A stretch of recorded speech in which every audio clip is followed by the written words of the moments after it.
사장님, 제발 분유 한 통만 외상으로 주세요.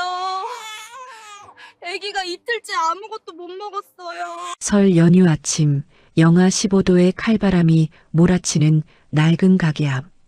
19살 소녀 지은이가 아기를 안은 채 무뚝뚝하게 서 있는 슈퍼 주인에게 무릎을 꿇고 간절히 애원했습니다. 하지만 돌아온 건 따뜻한 위로가 아니었습니다. 부정타게 뭐 하는 짓이여? 남의 가게 앞에서 청승 딸지 말고 썩 꺼져. 슈퍼 주인 영감은 지은이를 향해 굵은 소금을 사정없이 뿌려댔습니다. 제발 그만해요. 아이가 놀라잖아요. 하얀 소금 알갱이가 지은이의 머리카락 위로, 아기의 얼굴 위로 차갑게 흩날렸죠.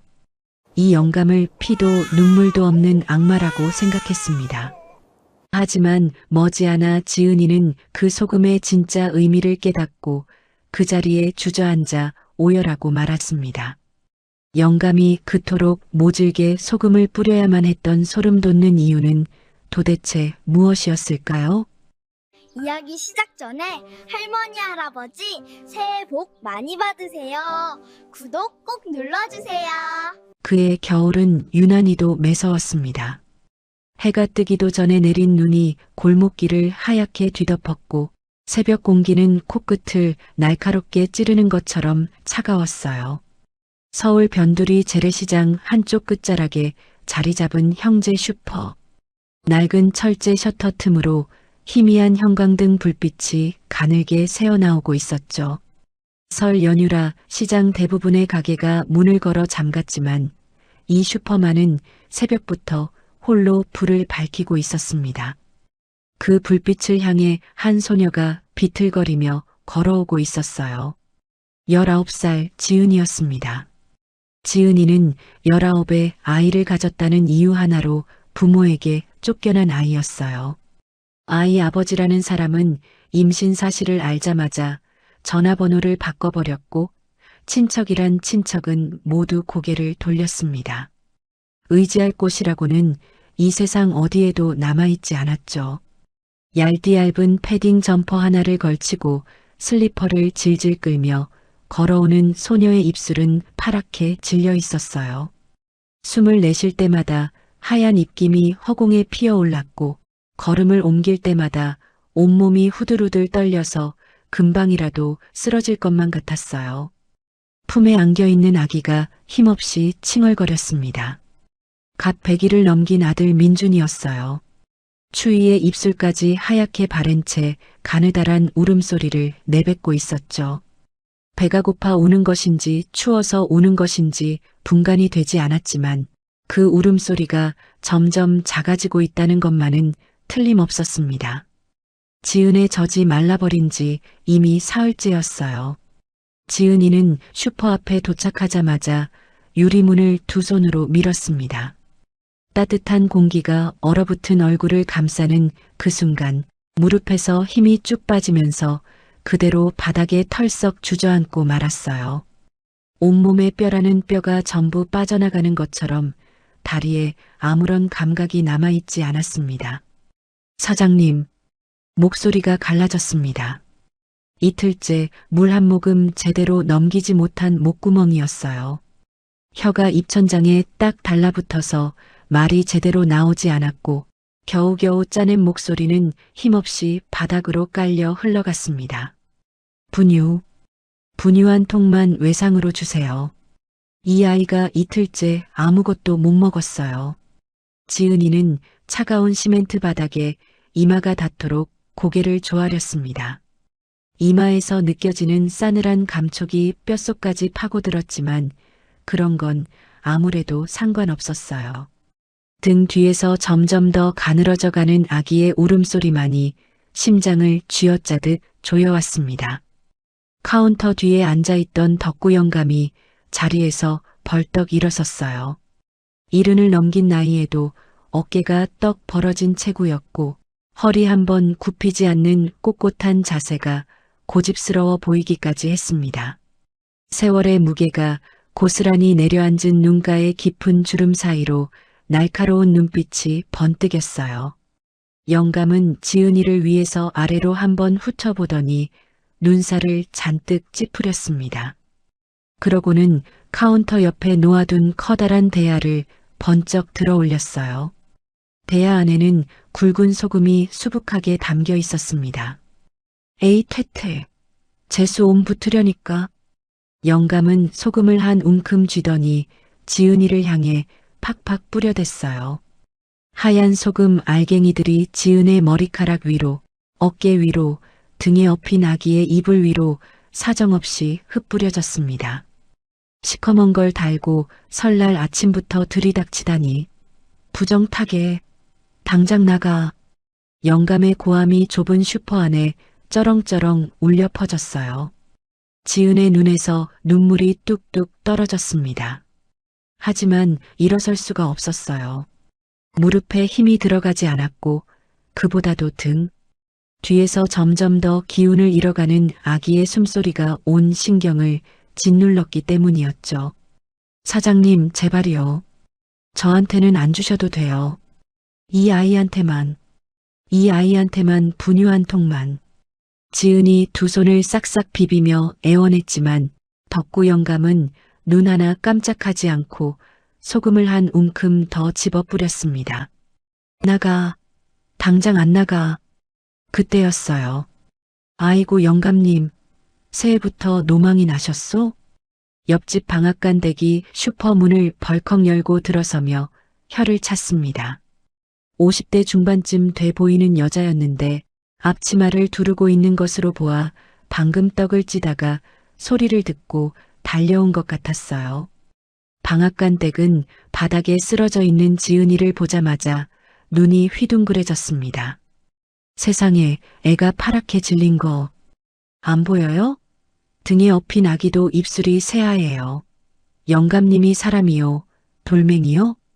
방앗간 댁이 목소리를 높였지만 덕구 영감은 고개를 획 돌려버리며 퉁명스럽게 한마디를 내뱉었어요. 내 가게에서 내가 누굴 들이든 말든 그게 당신 상관이야. 방앗간 댁이 한숨을 푹 내쉬며 지은의 팔을 잡아 일으켰습니다. 그리고 자기 외투를 벗어 지은의 떨리는 어깨를 감싸주려는 바로 그 순간 슈퍼 유리문이 다시 열렸어요. 찬바람과 함께 한 여자가 안으로 들어섰습니다. 30 초반쯤 돼 보이는 여자였어요. 깔끔하게 차려입은 베이지색 롱코트에 은은한 향수 냄새가 퍼졌고 잘 정돈된 단발머리 아래로 또렷한 이목구비가 드러났습니다. 재래시장 골목과는 도무지 어울리지 않는 분위기였죠. 여자의 시선이 바닥에 주저앉은 지은에게 닿았어요. 그 순간 여자의 눈이 살짝 흔들리더니 곧바로 지은에게 다가와 무릎을 꿇고 앉았습니다. 그러고는 자신의 코트를 벗어 지은의 어깨 위에 덮어주며 조용하지만 단단한 목소리로 말했어요. 괜찮아, 언니가 왔어. 지은이는 갑작스러운 온기에 고개를 들었습니다. 눈물에 젖은 시야로 올려다본 여자의 얼굴에는 따뜻한 미소가 번져 있었어요. 마치 오래전부터 알고 있었던 사람처럼 당연하다는 듯이 지은의 손을 꼭 잡아주었습니다. 미경이었어요. 미경은 자리에서 일어나더니 슈퍼 진열대로 성큼성큼 걸어갔습니다. 그러고는 가장 비싼 분유 2통과 기저귀 1팩, 아기 물티슈와 젖병까지 한 아름 집어들고는 카운터 위에 탁 올려놓았어요. 지갑에서 카드를 꺼내 덕구 영감 앞에 내밀며 말했습니다. 이거 다 계산해 주세요. 덕구 영감은 미경을 째려보다가 카드를 낚아채듯 받아들고 결제를 찍었어요. 그런데 그 순간 영감의 눈빛이 미묘하게 달라졌습니다. 소금을 뿌릴 때의 그 사나운 기세와는 전혀 다른 무언가를 경계하는 듯한 차갑고 날카로운 시선이 미경의 뒷모습을 쏘아보고 있었어요. 하지만 지은이는 그 눈빛을 보지 못했습니다. 방금 자기를 구해준 천사 언니의 따뜻한 손길에 온 정신이 쏠려 있었기 때문이었죠. 미경은 아무렇지도 않다는 듯이 짐을 챙겨 들었고 자유로운 한 손으로 지은의 팔을 부축하며 슈퍼 밖으로 나왔습니다. 밥은 먹었어? 미경이 물었고 지은이는 힘없이 고개를 가로저었어요. 미경은 한마디도 더 묻지 않고 지은이를 이끌어 시장 안쪽 국밥집으로 들어갔습니다. 김이 모락모락 피어오르는 뜨끈한 소머리 국밥 2그릇을 시키더니 지은의 앞에 밀어주었어요. 지은이는 국물 한 숟가락을 입에 넣는 순간 뜨거운 것이 식도를 타고 쭉 내려가면서 꼭 닫혀있던 눈물샘이 한꺼번에 터져버렸습니다. 국물을 삼키는 건지 눈물을 삼키는 건지 모를 정도로 주르륵 흘러내리는 것들을 닦을 겨를도 없이 숟가락을 놓지 못했어요. 미경은 아무 말 없이 지은의 등을 토닥토닥 두드려 주었습니다. 천천히 먹어. 아무도 안 뺏어가. 지은이는 국밥 한 그릇을 깨끗이 비운 뒤에야 겨우 고개를 들 수 있었어요. 코끝이 빨갛게 물든 채로 미경을 올려다보며 입술을 달싹거렸습니다. 언니, 저한테 왜 이렇게까지... 미경이 지은의 손을 꼭 잡으며 말했어요. 나도 혼자 애 키워봐서 알아. 얼마나 무섭고 얼마나 외로운지. 우린 자매나 다름없는 거야. 그 말을 듣는 순간 지은의 가슴 한가운데가 뜨겁게 달아올랐습니다. 태어나서 처음으로 누군가에게 자매라는 말을 들은 것 같았어요. 제 배 아파 낳은 딸한테 내가 무슨 내 자식이냐 하며 문을 잠가버린 친엄마한테도 듣지 못했던 그 말이 처음 본 사람의 입에서 나왔습니다. 가슴팍 깊숙한 곳에 오래도록 꽁꽁 얼어붙어 있던 무언가가 사르르 녹아내리는 것 같았어요. 하지만 지은이는 알 수 없었습니다. 이 사람은 대체 왜 처음 보는 나한테 이렇게까지 해주는 걸까? 그 의문은 답을 얻지 못한 채 가슴 한켠에 조용히 가라앉았어요. 국밥집을 나선 뒤 미경은 지은이 사는 옥탑방까지 따라와 주었습니다. 좁고 허름한 방 안에 들어서자마자 미경은 아기 민준이를 보고 환하게 웃으며 두 팔을 벌렸어요. 아이고 이쁜 것, 언니가 안아볼게. 그런데 순하디순하던 민준이가 미경의 손이 닿는 순간 갑자기 몸을 뒤로 젖히며 자지러지게 울기 시작했습니다. 숨이 넘어갈 듯 으앙 하고 악을 쓰는 바람에 좁은 옥탑방이 쩌렁쩌렁 울렸어요. 미경이 달래보려 흔들어도 토닥여도 민준이는 온 힘을 다해 미경의 품에서 빠져나오려고 버둥거렸습니다. 미경의 미간이 살짝 구겨졌어요. 애가 왜 이래? 성깔 있네. 미경은 아기를 얼른 지은에게 돌려주며 슬쩍 인상을 찌푸렸습니다. 지은이는 민준이를 받아 안으며 연신 미안해요. 언니 원래 이러는 아이가 아닌데 하고 사과했지만 속으로는 묘한 기분이 스멀스멀 올라왔어요. 민준이가 원래 낯을 안 가리는데 왜 유독 이 사람한테만 이렇게까지 우는 걸까? 이상한 느낌이 가슴 한쪽을 스치고 지나갔지만 지은이는 그 감각을 애써 무시했습니다. 방금까지 자기를 구해준 은인 앞에서 그런 의심을 품는 게 스스로도 못되게 느껴졌기 때문이었죠. 미경이 돌아간 뒤 지은이는 민준이를 업고 분유를 타러 공용 부엌으로 내려갔어요. 계단을 내려오는데 마침 형제 슈퍼 앞을 지나가던 덕구 영감과 눈이 마주쳤습니다. 영감은 지은의 등에 업힌 민준이를 보자 또다시 눈을 부라리며 고함쳤어요. 시끄러워. 애 단속 좀 잘해. 설날의 울음소리가 웬 말이야. 그런데 이상한 일이 벌어졌습니다. 아까까지 미경의 품에서 숨 넘어가도록 울어대던 민준이가 덕구 영감의 쩌렁쩌렁한 고함 소리를 듣자마자 뚝 울음을 그쳤어요. 그러더니 까만 눈을 동그랗게 뜨고 영감 쪽을 빤히 바라보다가 입꼬리를 실룩 올리며 방긋방긋 웃기 시작한 거였습니다. 영감의 걸음이 우뚝 멈췄어요. 아기가 두 팔을 벌려 영감 쪽으로 고사리 같은 손을 뻗었습니다. 마치 안아주세요라고 말하는 것처럼 까르르 소리를 내며 몸을 앞으로 기울였죠. 덕구 영감은 헛기침을 크게 한 번 하더니 고개를 획 돌려버렸어요. 녀석, 눈깔은 살아있네. 영감은 그 한마디만 남기고 성큼성큼 슈퍼 안으로 들어가 셔터를 닫아버렸습니다. 하지만 셔터가 완전히 내려오기 직전 영감의 귓바퀴가 발갛게 물들어 있는 것이 지은의 눈에 얼핏 들어왔어요. 지은이는 민준이의 등을 토닥이며 옥탑방으로 올라갔습니다. 오늘 하루가 꿈만 같았어요. 소금을 퍼붓는 무서운 영감도, 천사처럼 나타난 미경 언니도, 그리고 그 둘 앞에서 정반대의 반응을 보인 민준이의 기묘한 행동까지.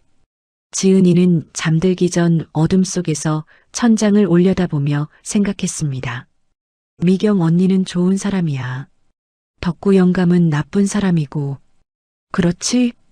하지만 가슴 깊은 곳에서 무언가가 꿈틀거렸어요. 민준이가 보여준 그 반응이 마치 엄마 대신 무언가를 알려주려는 것만 같았습니다. 갓 100일 넘긴 아기가 대체 무얼 안다고 이렇게까지 극단적으로 다른 반응을 보인 걸까요?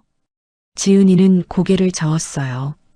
그리고 미경이 사준 따뜻한 분유를 민준이에게 물리며 오늘 만난 그 천사 언니를 떠올렸습니다. 내일부터는 좀 나아지겠지. 이제 혼자가 아니니까 하는 생각에 입꼬리가 살짝 올라갔어요. 그런데 지은이는 아직 몰랐습니다. 민준이가 미경의 품에서 보여준 그 처절한 울음이 단순한 낯가림이 아니었다는 것을, 그리고 소금을 뿌린 그 무뚝뚝한 영감의 눈빛 속에 어떤 진심이 담겨 있었는지 그 답을 알게 되기까지 지은이 치러야 할 대가가 얼마나 혹독한 것인지를. 다음 날 아침이었습니다. 지은이는 눈을 뜨자마자 옆에 누워있는 민준이의 얼굴부터 살폈어요. 어젯밤 분유를 배불리 먹은 덕분인지 아기의 볼에 핏기가 돌아와 있었고 작은 입술 사이로 새근새근 고른 숨소리가 새어나왔습니다. 지은이는 이불 끝을 끌어올려 민준이의 어깨를 덮어주고는 한참 동안 아기의 잠든 얼굴을 내려다보았어요. 어제 그 언니가 아니었으면 이 아이가 어떻게 됐을까? 생각만 해도 등줄기를 타고 차가운 것이 쭉 흘러내렸습니다. 손끝이 바들바들 떨리면서 가슴 한가운데가 서늘하게 조여왔어요. 지은이는 고개를 세차게 흔들며 그 생각을 털어냈습니다. 그리고 민준이의 보드라운 볼에 입술을 살짝 갖다 대며 속으로 되뇌었어요. 괜찮아.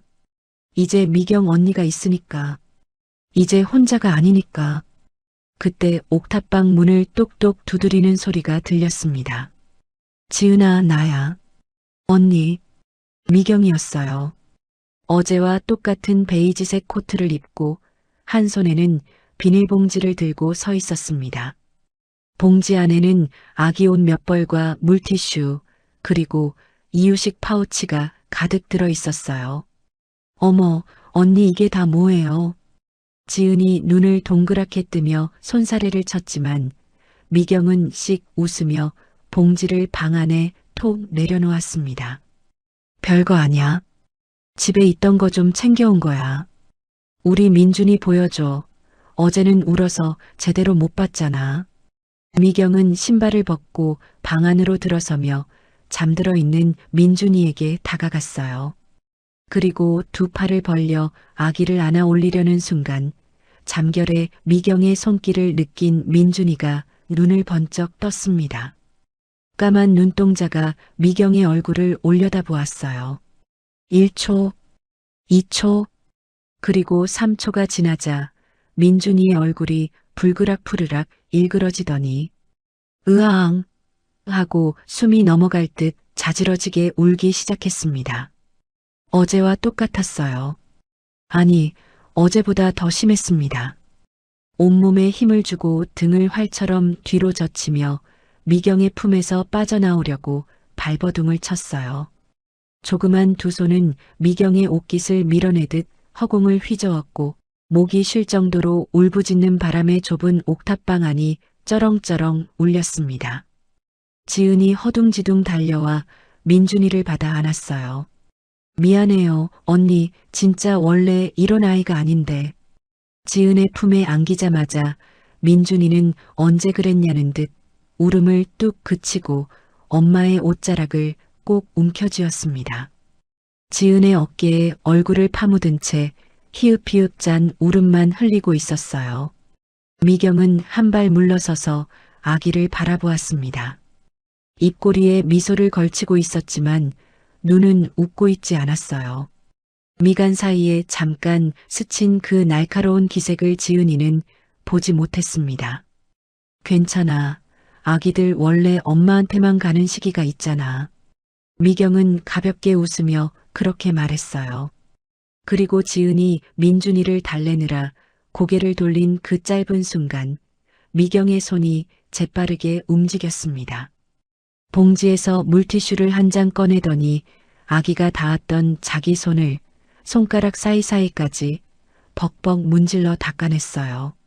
마치 무언가 더러운 것이 묻기라도 한 것처럼 인상을 찌푸린 채로 닦아낸 물티슈를 꾹 구겨 주머니 속에 쑤셔넣고는 아무 일도 없었다는 듯 표정을 환하게 바꿔 달았습니다. 지은아. 미경이 다정한 목소리로 불렀어요. 언니가 요즘 생각을 많이 했는데 너 이대로는 안 돼. 일자리를 구해야지. 지은이 고개를 끄덕이며 말했습니다. 알아요, 언니. 그런데 이 아이를 맡길 데가 없어서 내가 알아봐 줄게. 시장 근처에 식당 설거지 자리가 하나 있거든. 시간도 낮이라 아기 재워놓고 다녀올 수 있어. 미경은 마치 모든 걸 이미 조사해 놓은 것처럼 술술 말을 이어갔어요.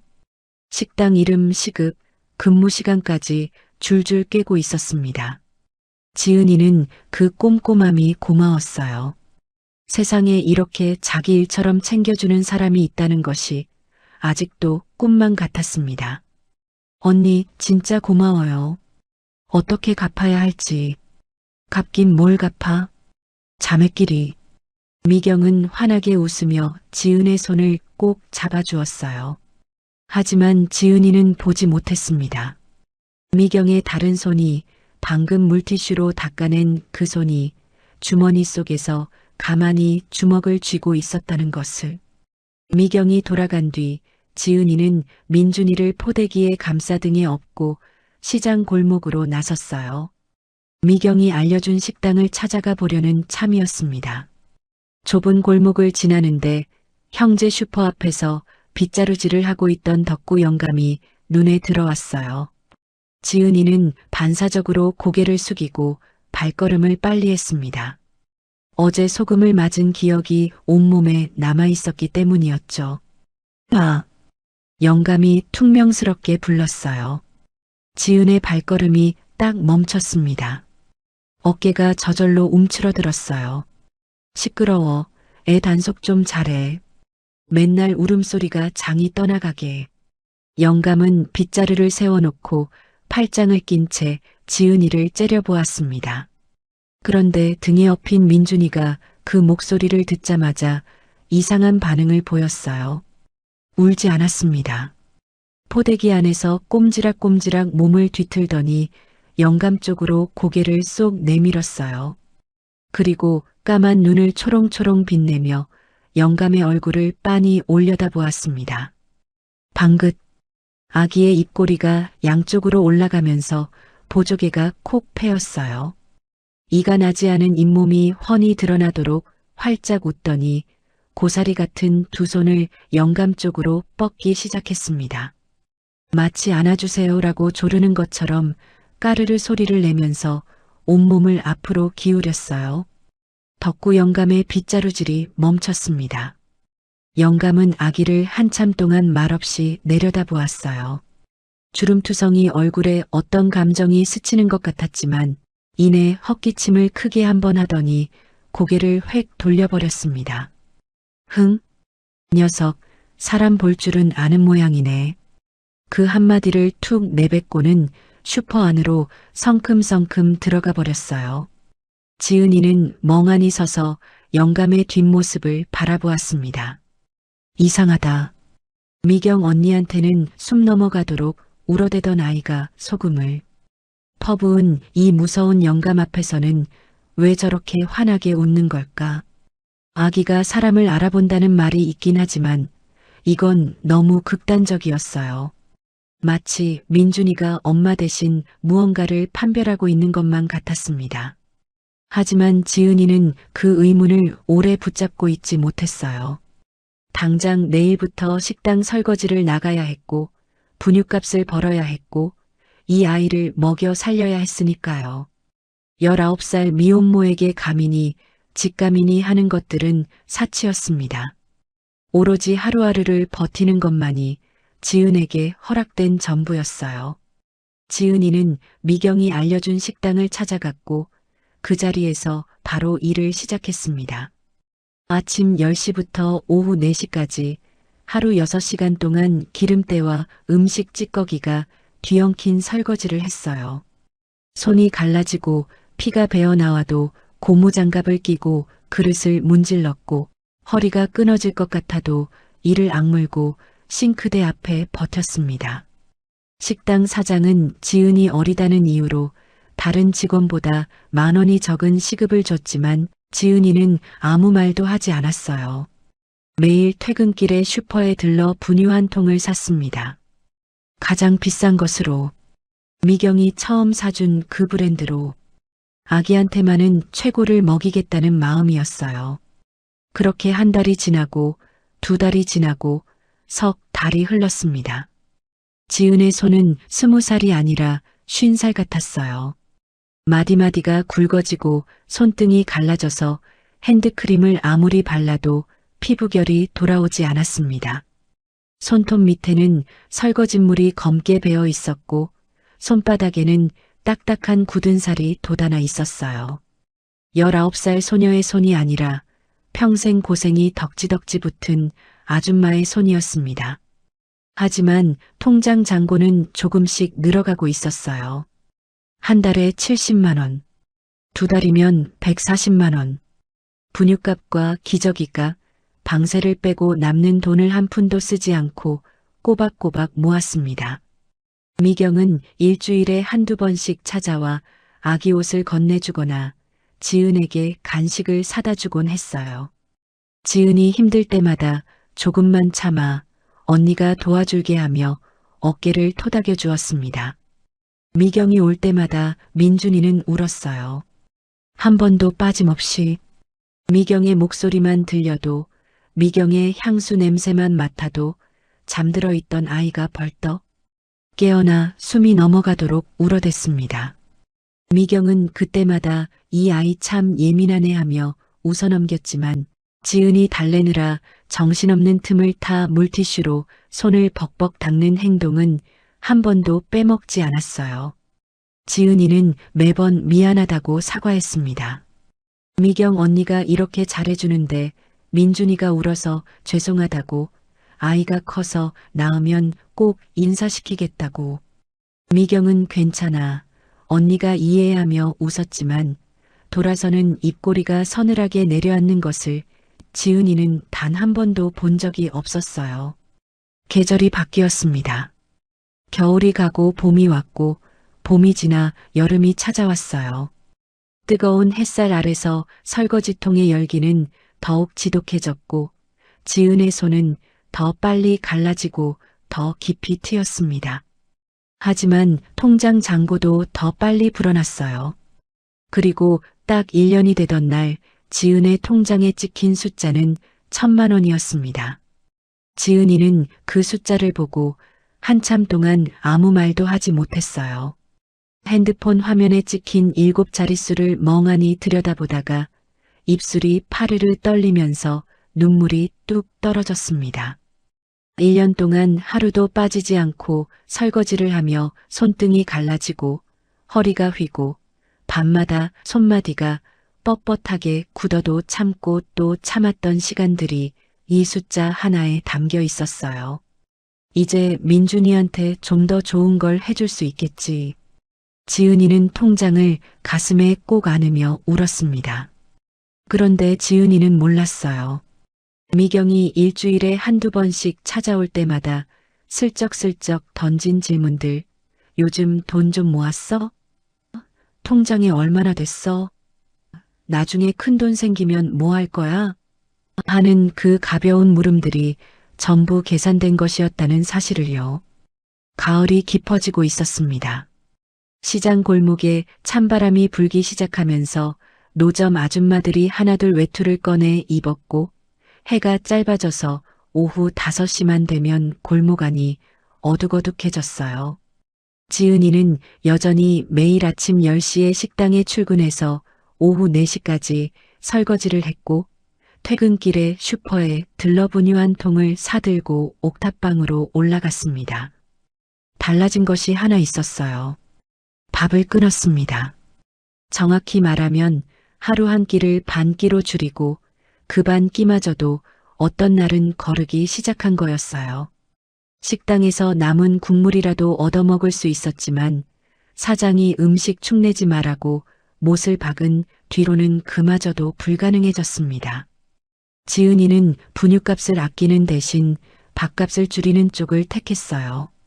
아기한테 먹이는 분유 브랜드를 한 단계라도 내리느니 차라리 자기가 굶는 게 나았습니다. 그날도 퇴근 후 옥탑방에 돌아온 지은이는 민준이를 무릎에 앉히고 분유를 탔어요. 뜨거운 물을 젖병에 붓고 분유가루를 넣어 흔든 뒤 손목 안쪽에 한 방울 떨어뜨려 온도를 확인했습니다. 민준이에게 젖병을 물리자 아기가 양손으로 젖병을 꼭 쥐고 꼴깍꼴깍 빨아먹기 시작했어요. 볼때기가 불룩불룩 움직이는 것을 보며 지은의 입꼬리가 살짝 올라갔습니다. 민준이가 분유를 다 먹었어요. 지은이는 빈 젖병을 내려놓고 주전자를 들었습니다. 분유를 타고 남은 뜨거운 물이 조금 남아 있었어요. 지은이는 그 물을 밥그릇에 부었습니다.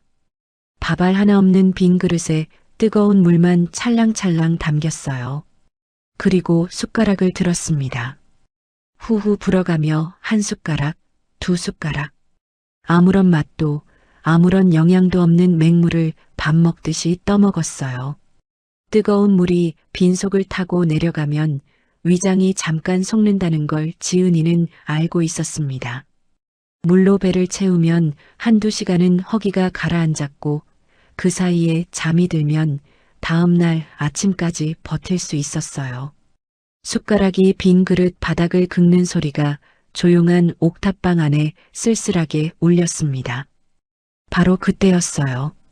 지은아, 떡 갖다 주려고 왔는데.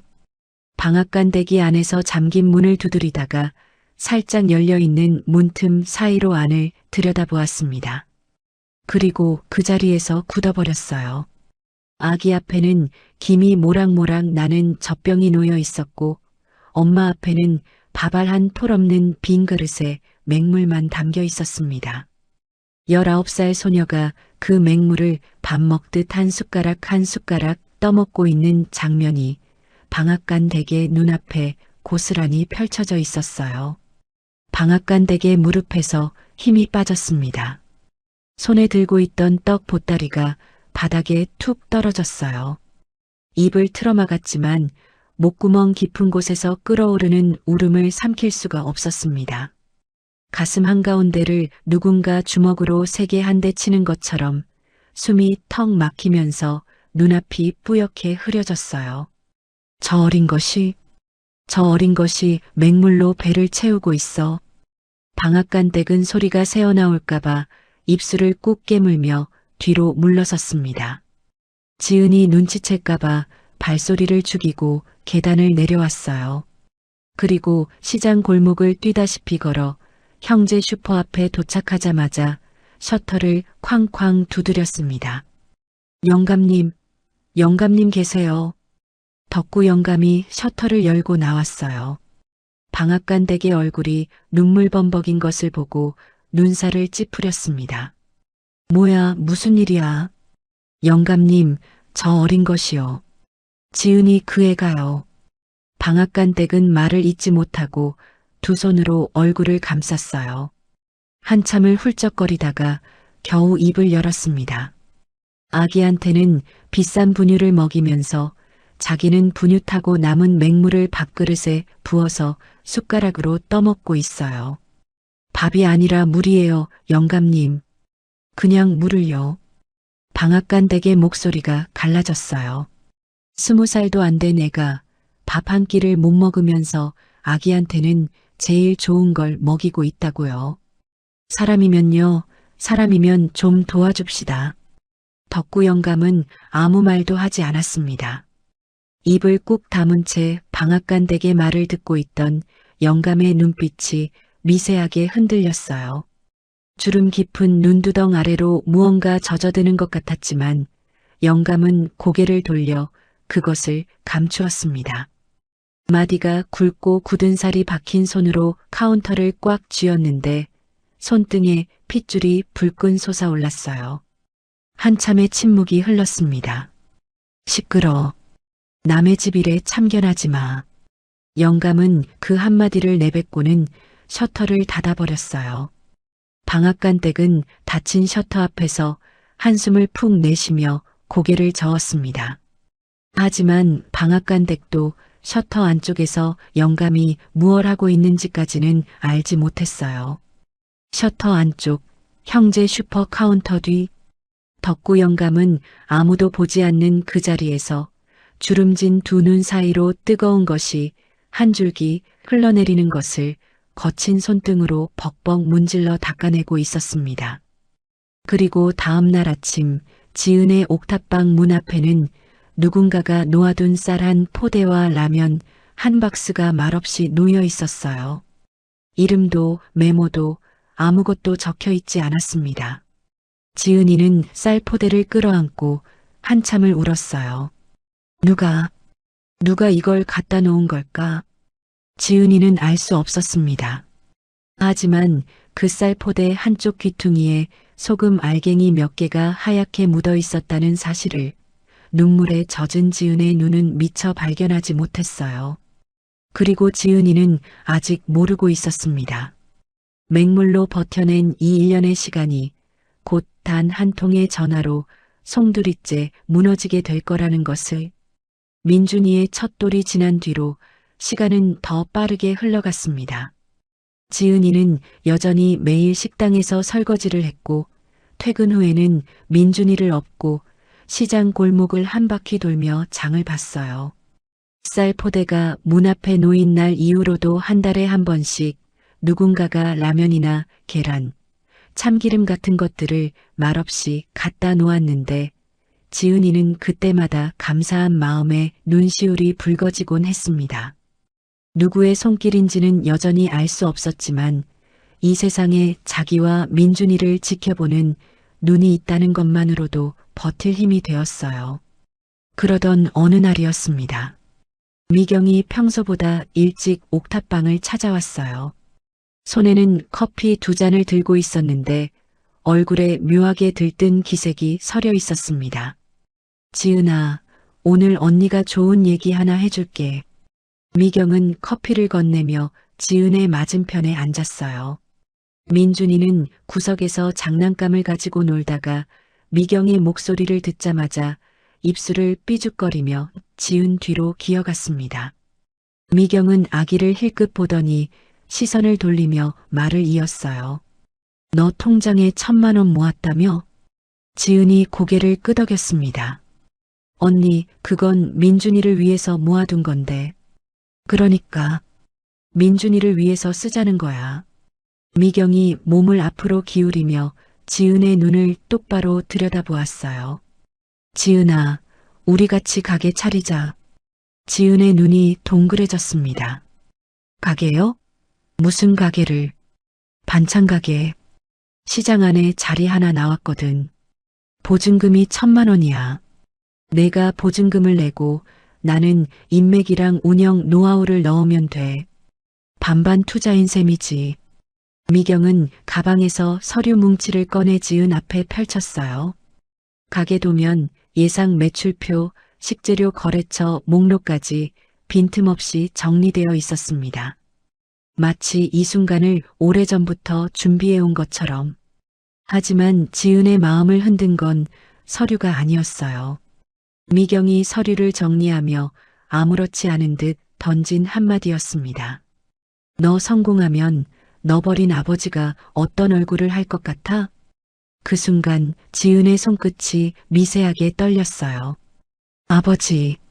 지은에게 아버지는 19평생 단 한 번도 입 밖으로 내뱉어보지 못한 낯선 단어였습니다. 태어나기도 전에 처자식을 버리고 떠난 그는 지은이 초등학교에 들어갈 무렵 보란듯이 새 가정을 꾸렸죠. 어느 날 친구의 핸드폰 너머로 우연히 그 모습을 보게 되었습니다. 배다른 동생들을 안고 놀이공원에서 환하게 웃고 있는 아버지. 그날 밤 이불을 뒤집어 쓰고 입술을 깨물며 삼켰던 울음은 10년이 지난 지금까지도 가슴 한구석에 시퍼런 멍으로 남아 있었습니다. 나도 아빠가 있었으면. 사무치는 그리움은 자랄수록 지독한 상처가 되었습니다. 어쩌면 19 어린 나이에 덜컥 찾아온 생명을 차마 지울 수 없었던 건 자신만큼은 절대로 핏줄을 버리는 비겁한 부모가 되지 않겠다는 서러운 오기 때문이었는지도 모릅니다. 이 아이만큼은 압이 없는 서름을 주고 싶지 않았으니까요. 미경은 그 상처를 정확히 알고 있었습니다. 1년 동안 옆에서 지켜보며 지은이 술 한 잔에 쏟아낸 이야기들, 잠결에 흘린 눈물들, 민준이한테는 아빠가 있었으면 좋겠다는 혼잣말까지. 미경은 그 모든 것을 기억하고 있었고 바로 이 순간을 위해 아껴두고 있었어요. 지은아, 생각해봐. 미경이 지은의 손을 꼭 잡으며 말했습니다. 너 지금 설거지하면서 하루 벌어 하루 먹잖아. 이러다 민준이 클 때까지 뭘 해줄 수 있겠어? 근데 가게가 성공하면 달라져. 돈이 생기면 사람이 달라 보이거든. 너 아버지도 그때는 너를 다르게 볼 거야. 언니, 아버지한테 복수하자는 게 아니야. 내가 보란 듯이 잘 살면 그게 복수인 거야. 19에 애 낳았다고 쓰레기 취급한 사람들 코를 납작하게 해주는 거지. 지은의 눈에 눈물이 고였어요. 미경의 말 한마디 한마디가 가슴에 못을 박듯 깊이 들어왔습니다. 설거지를 하며 갈라진 손, 맹물로 채운 밥그릇, 그리고 아버지라는 사람이 한 번도 찾아오지 않은 이 옥탑방. 이 모든 것에서 벗어나고 싶다는 마음이 목구멍까지 차올랐어요. 미경의 손을 잡고 있는 자기 손이 부들부들 떨리고 있었지만 그 떨림이 두려움 때문인지 간절함 때문인지 지은 스스로도 분간할 수가 없었습니다. 언니, 나 해볼게. 지은이 고개를 끄덕였어요. 미경의 입꼬리가 올라갔습니다. 다음 날 오후 지은이는 은행에 가기 위해 민준이를 업고 시장 골목을 나섰어요. 1,000만 원을 인출해서 미경에게 건네주기로 한 날이었습니다. 시장 입구를 막 빠져나오는데 갑자기 앞에서 나무 지팡이 하나가 툭 길을 가로막았어요. 덕구 영감이었습니다. 어디가? 영감의 목소리는 낮고 단단했어요. 지은이는 움찔하며 한 발 물러섰습니다. 은행에요. 뭐하러? 돈 찾으러요. 영감의 눈이 가늘어졌어요. 주름 깊은 눈두덩 아래로 날카로운 빛이 번뜩였습니다. 그 돈, 그 여자한테 주려고? 지은이 고개를 들었어요. 영감이 미경의 존재를 알고 있다는 사실에 가슴이 덜컥 내려앉았습니다. 할아버지가 어떻게? 이 시장에서 뭐가 돌아가는지 내가 모를 것 같아? 덕구 영감은 지팡이로 바닥을 탁 내려찍으며 목소리를 높였어요. 그 돈 허투루 쓰면 손모가지 날아간다. 그건 산 사람 돈이 아니야. 네가 1년 동안 손등이 갈라지고 허리가 휘고 맹물로 배 채우면서 모은 피 같은 돈이란 말이다. 지은의 입술이 파르르 떨렸어요. 맹물. 영감이 그걸 어떻게 알지? 하지만 놀라움보다 더 크게 치밀어 오르는 감정이 있었습니다. 분노였어요. 소금을 퍼부었던 이 영감이 처음 만난 날 자기를 쓰레기 취급했던 이 사람이 이제 와서 무슨 자격으로 자기 앞길을 막는 건지 이해할 수가 없었습니다. 할아버지가 뭘 알아요? 지은이 소리쳤어요.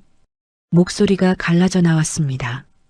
나는 설거지나 하면서 평생 살고 싶지 않아요. 민준이한테 좀 더 나은 세상을 보여주고 싶다고요. 미경 언니는 그걸 도와주겠다는 거예요. 그 여자 말을 믿어? 눈에 뵈는 게 없어? 적어도 그 사람은 나한테 소금을 뿌린 적은 없어요. 그 한마디에 덕구 영감의 입이 딱 다물렸습니다. 영감의 지팡이를 쥔 손에 핏줄이 불끈 솟아올랐어요. 무언가를 말하려는 듯 입술이 달싹거렸지만 끝내 한마디도 나오지 않았습니다. 영감은 눈을 질끈 감더니 지팡이를 옆으로 비켜 세웠어요. 길이 열렸습니다. 지은이는 영감의 옆을 지나쳤어요. 등에 업힌 민준이가 영감 쪽으로 고개를 돌려 고사리 같은 손을 뻗었습니다. 마치 가지 마세요. 할아버지 말이 맞아요라고 말하듯 손가락을 오므렸다 폈다 하며 칭얼거렸어요. 하지만 지은이는 뒤를 돌아보지 않았습니다. 은행에 도착한 지은이는 번호표를 뽑고 대기석에 앉았어요. 민준이를 무릎에 앉히고 번호가 호출되기를 기다리는 동안 가슴이 두근두근 뛰었습니다. 1,000만 원. 1년 동안 하루도 빠지지 않고 설거지를 해서 모은 돈이었어요. 손등이 갈라지고 맹물로 배를 채우고 한겨울에 찬물에 손을 담그면서까지 꾹꾹 눌러 모은 돈이었습니다. 이걸로 가게를 차리면 민준이한테 따뜻한 밥을 해줄 수 있어. 아버지한테도 보여줄 수 있어. 나도 할 수 있다고.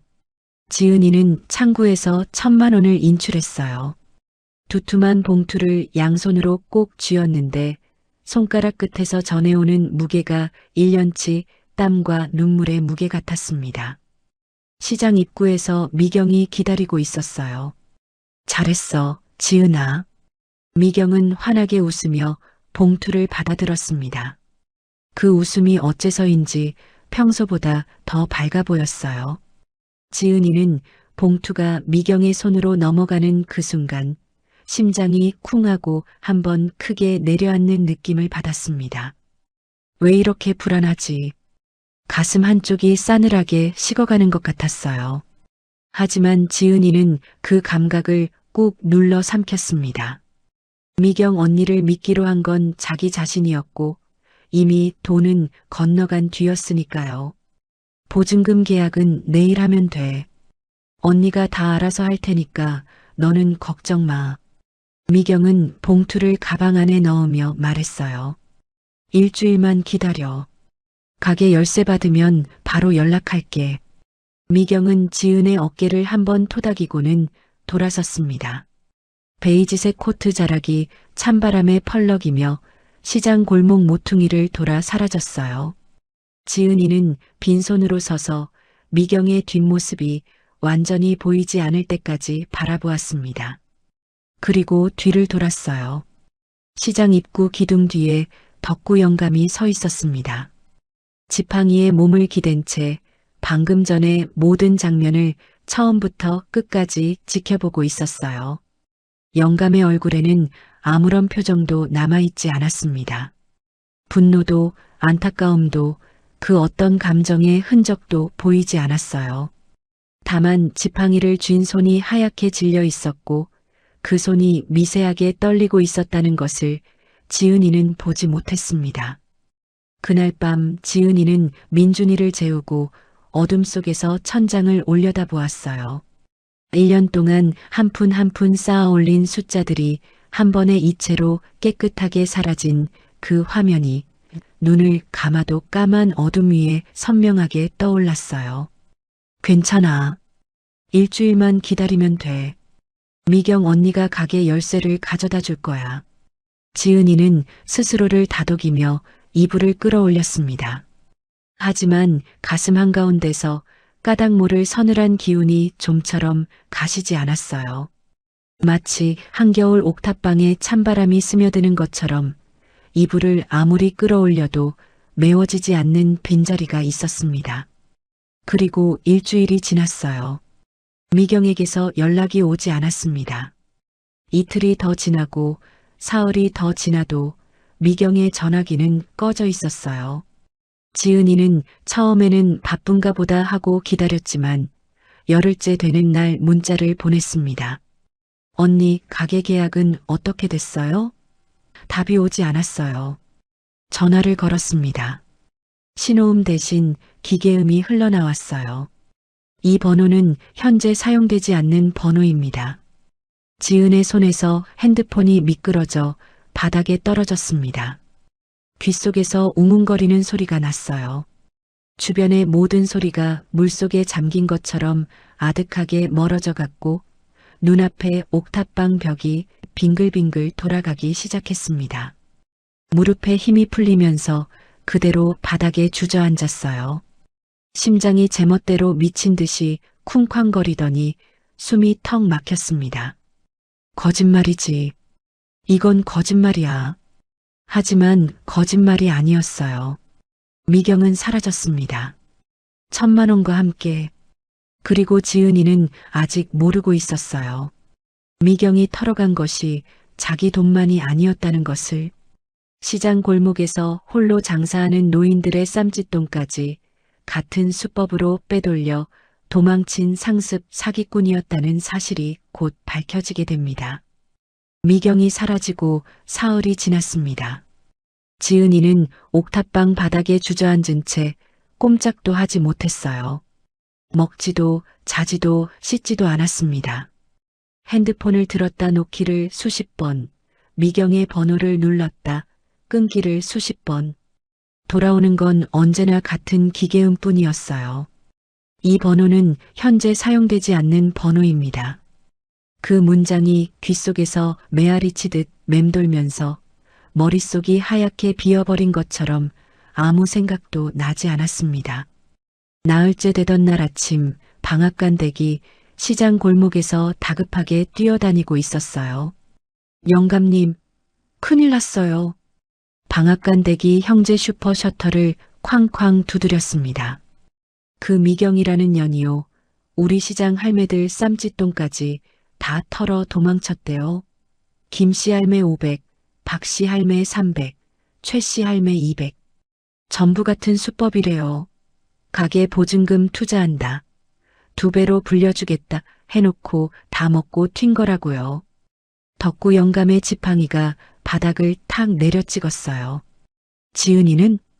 몰라요. 사흘째 문을 안 열어요. 아기 울음소리도 안 들리고 영감의 얼굴에서 핏기가 싹 빠졌습니다. 지팡이를 움켜쥔 손마디가 하얗게 질렸어요. 영감은 한마디도 하지 않고 슈퍼 안으로 들어가더니 선반 위에서 무언가를 꺼내 품에 넣었습니다. 그리고 지팡이를 짚으며 시장 밖으로 나섰어요. 그 시각 지은이는 옥탑방을 나서고 있었습니다. 민준이를 등에 업었어요. 아기에게 남은 분유를 마지막으로 먹이고 낡은 이불로 감싸 포대기에 묶었습니다. 옥탑방 문을 닫기 전에 방 안을 한번 둘러보았어요. 쌀 한 톨 남지 않은 부엌, 빈 젖병들이 널려있는 바닥, 그리고 구석에 쌓인 기저귀 포장지들. 1년 동안 이를 악물고 버텨온 흔적들이 곳곳에 남아 있었습니다. 지은이는 주머니에서 접어둔 종이를 꺼내 방 한가운데 놓았어요. 종이 위에는 삐뚤빼뚤한 글씨로 이렇게 적혀 있었습니다. 민준아, 엄마가 미안해. 엄마가 바보라서 미안해. 민준이를 발견하시는 분은 부디 이 아이를 따뜻한 곳에 데려다 주세요. 해가 지고 있었어요. 겨울 해는 짧아서 오후 5시만 되면 하늘이 검붉게 물들었습니다. 지은이는 시장 골목을 빠져나와 큰 길을 따라 걸었어요. 어디로 가는지 스스로도 알 수 없었지만 발이 저절로 한쪽 방향을 향하고 있었습니다. 한강이었어요. 다리 위에 올라섰을 때 칼바람이 얼굴을 후려쳤습니다. 코끝이 얼얼해지고 눈물이 바람에 날렸어요. 난간 너머로 까만 강물이 소리 없이 흘러가고 있었습니다. 가로등 불빛이 수면 위에 길쭉하게 비쳐 일렁이고 있었지만 지은의 눈에는 아무것도 들어오지 않았어요. 주변의 차 소리, 바람 소리, 저 멀리 들려오는 도시의 웅성거림. 그 모든 소리가 마치 물속에 잠긴 것처럼 아득하게 멀어져 갔습니다. 오직 등 뒤에서 느껴지는 민준이의 작은 체온만이 유일하게 현실이었어요. 지은이는 난간 앞에 섰습니다. 두 손으로 차가운 쇠난간을 잡았어요. 손바닥에 전해오는 싸늘한 감촉이 뼛속까지 파고들었습니다. 고개를 숙여 아래를 내려다보았어요. 까만 강물이 소용돌이를 그리며 흐르고 있었습니다. 엄마가 바보야, 민준아. 눈물이 뺨을 타고 흘러내려 난간 위에 뚝뚝 떨어졌어요. 세상에 좋은 사람이 있는 줄 알았는데, 엄마를 도와주는 사람인 줄 알았는데, 다 거짓말이었어. 지은의 발이 난간 아래쪽 턱 위로 올라갔습니다. 바람이 거세게 불어와 머리카락을 흩날렸어요. 등에 엎인 민준이가 추운지 꿈틀거리며 칭얼대기 시작했습니다. 바로 그 순간이었어요. 퍽! 등짝에 무언가 단단한 것이 세게 내리꽂혔습니다. 아! 지은이 비명을 지르며 앞으로 비틀거렸어요. 난간을 잡고 겨우 몸을 지탱하며 뒤를 돌아보았습니다. 덕구 영감이 서 있었어요. 나무 지팡이를 한 손에 쥐고 숨을 거칠게 몰아쉬며 온몸에 땀이 흥건한 채로 서 있었습니다. 시장에서 여기까지 달려온 것이 분명했어요. 이른이 넘은 노인이 지팡이를 짚고 한강 다리까지 쫓아온 거였습니다.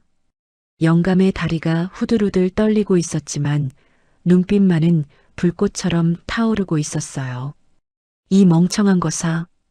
영감이 버럭 소리쳤습니다. 목이 쉰 듯한 목소리가 강바람을 뚫고 쩌렁쩌렁 울렸어요. 뭐하는 짓이야? 등에 애를 업고 여기가 어디라고. 할아버지. 할아버지가 왜 여기. 지은이 눈물범벅이 된 얼굴로 더듬거렸습니다. 나한테는 아무것도 남은 게 없어요. 돈도 없고 갈 데도 없고 믿을 사람도 없어요. 미경 언니가 다 가져가 버렸어요. 그래서 죽으려고 등에 애를 업고. 영감의 목소리가 갈라졌어요. 이 바보 같은 거사, 너 하나 죽는 건 내 맘이다. 근데 등에 업힌 그 새끼는 뭔 죄가 있어? 세상 구경도 제대로 못한 갓난애를 데리고 물에 뛰어들겠다고? 지은의 무릎이 꺾였습니다. 그대로 다리바닥에 털썩 주저앉았어요. 영감의 말 한마디가 뒤통수를 쇠망치로 내려치는 것처럼 머릿속을 하얗게 비워버렸습니다.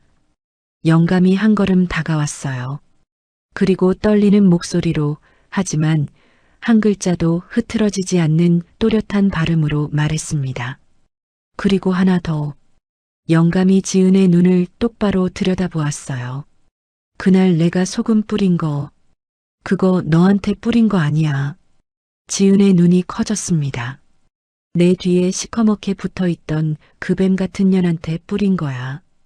바람이 멈춘 것 같았어요. 아니, 세상이 멈춘 것 같았습니다.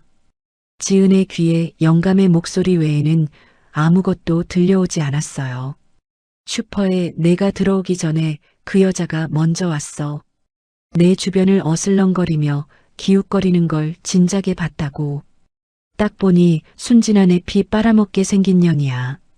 그래서 소금을 뿌려서 떼어내려고 한 건데 이 멍청한 것이 그년한테 넘어가서. 영감의 목소리가 떨렸어요. 내 말을 들었어야지. 내 말을. 지은의 입에서 말이 나오지 않았습니다. 입술이 파르르 떨렸지만 아무런 소리도 만들어낼 수가 없었어요. 머릿속에서 지난 1년의 기억들이 필름처럼 스쳐 지나갔습니다. 소금을 맞던 날 미경이 나타나 코트를 벗어준 날 영감이 그 돈 쓰면 손모가지 날아간다고 소리치던 날, 그리고 민준이가 미경에게는 울고 영감에게는 웃었던 모든 순간들이 퍼즐처럼 맞춰지면서 가슴 한가운데를 예리한 칼로 도려내는 것처럼 저릿한 통증이 밀려왔어요.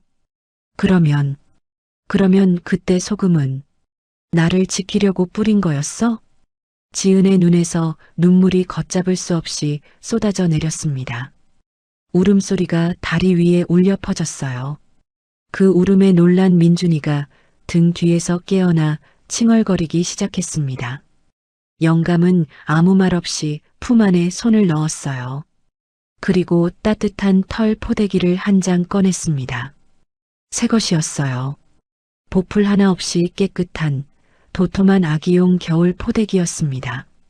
슈퍼에서 나오기 전에 선반 위에서 꺼내 품에 넣었던 바로 그것이었어요.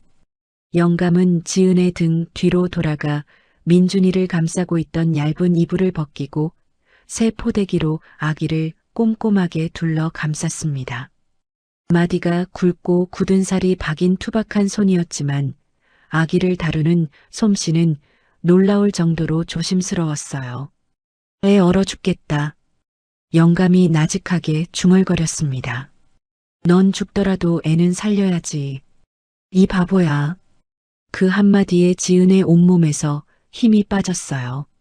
바닥에 주저앉은 채 두 손으로 얼굴을 감싸고 엉엉 울었습니다.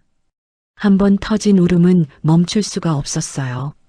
가슴 깊은 곳에서 꽁꽁 묶어두었던 것들이 1년 동안 이를 악물고 참아왔던 모든 것들이 매듭이 한꺼번에 풀리듯 본물처럼 쏟아져 나왔습니다. 부모에게 쫓겨난 밤, 맹물로 배를 채우던 새벽, 미경을 믿고 돈을 건넸던 그 순간, 그리고 소금을 맞으며 자기를 나쁜 사람이라고만 생각했던 이 영감이 처음부터 자기를 지키려 했다는 사실. 할아버지. 지은이는 울음 사이로 겨우 한마디를 짜냈어요. 미안해요.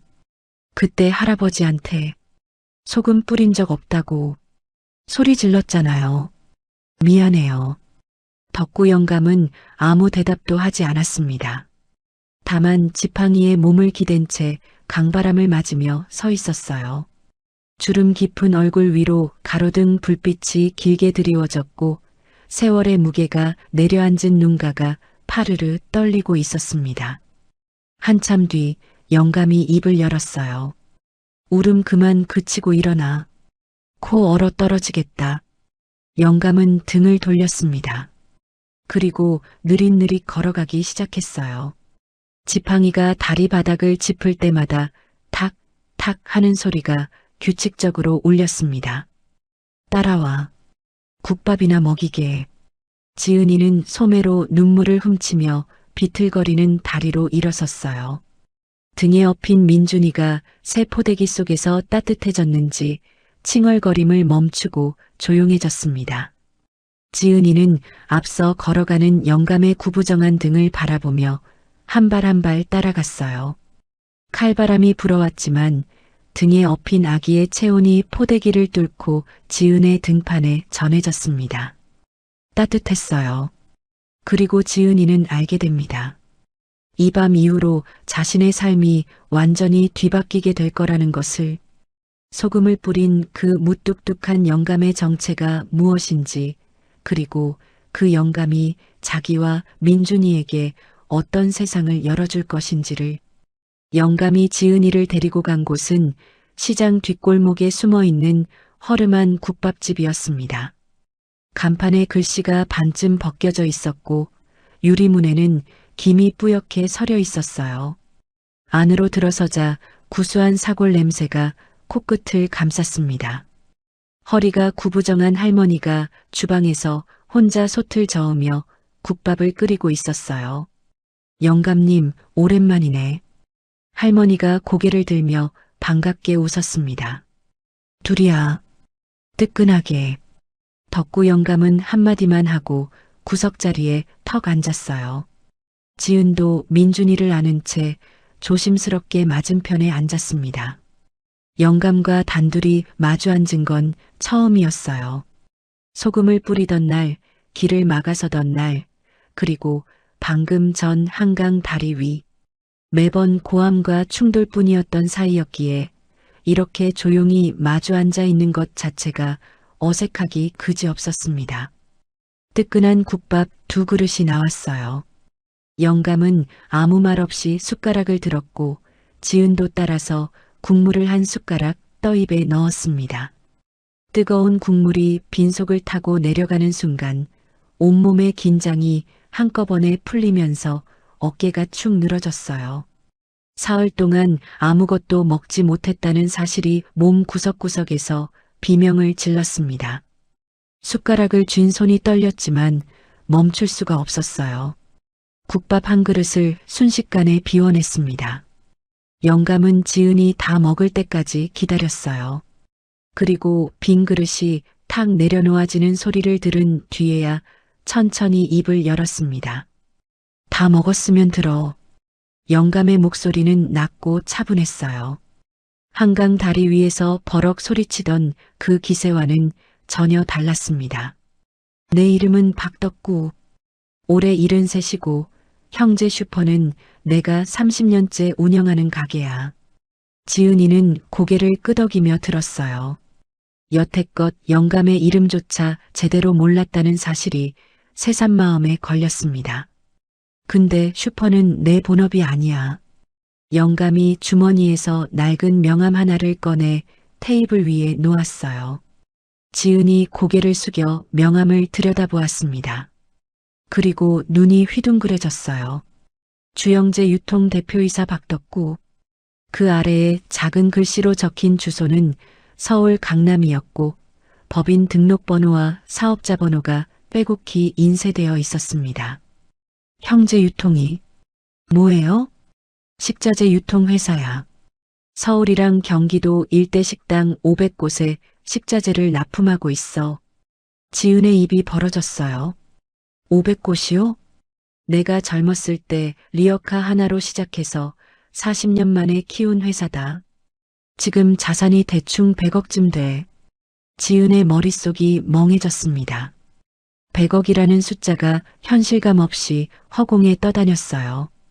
매일 낡은 슈퍼 카운터에 앉아 과자와 라면을 팔던 그 영감이 70 넘은 나이에 털신을 끌고 빗자루질을 하던 그 영감이 100억 자산가라니. 그러면 그 낡은 슈퍼는 대체 왜? 지은의 의문을 읽기라도 한 듯 영감이 말을 이었습니다. 왜 부자가 슈퍼를 하냐고? 내 마누라가 살아있을 때 같이 시작한 가게거든. 마누라 죽고 나서 못 닫겠어. 그게 다야. 영감은 담담하게 말했지만 마누라라는 단어를 내뱉는 순간 목소리가 살짝 갈라졌어요. 지은이는 그 미세한 떨림을 놓치지 않았습니다. 자식은 없어. 마누라가 일찍 갔고 나는 혼자 늙었어. 그래서 슈퍼를 지키는 거야. 마누라 냄새가 남아있는 데가 거기밖에 없으니까. 한참 동안 침묵이 흘렀어요. 지은이는 명함을 내려놓고 영감의 얼굴을 올려다보았습니다. 주름투성이 얼굴, 마디가 굵은 손, 허리 한번 굽히지 않는 꼿꼿한 자세. 그 모든 것 뒤에 이런 사연이 숨어 있었다는 걸 지은이는 이제야 알았어요. 할아버지, 동정은 집어치워. 영감이 손을 내저었습니다. 내가 오늘 이 얘기를 꺼낸 건 불쌍하니까 도와주겠다는 게 아니야. 영감이 지은의 눈을 똑바로 바라보았어요. 네가 잃어버린 1000만 원, 그거 돌려줄 수 있어. 당장이라도.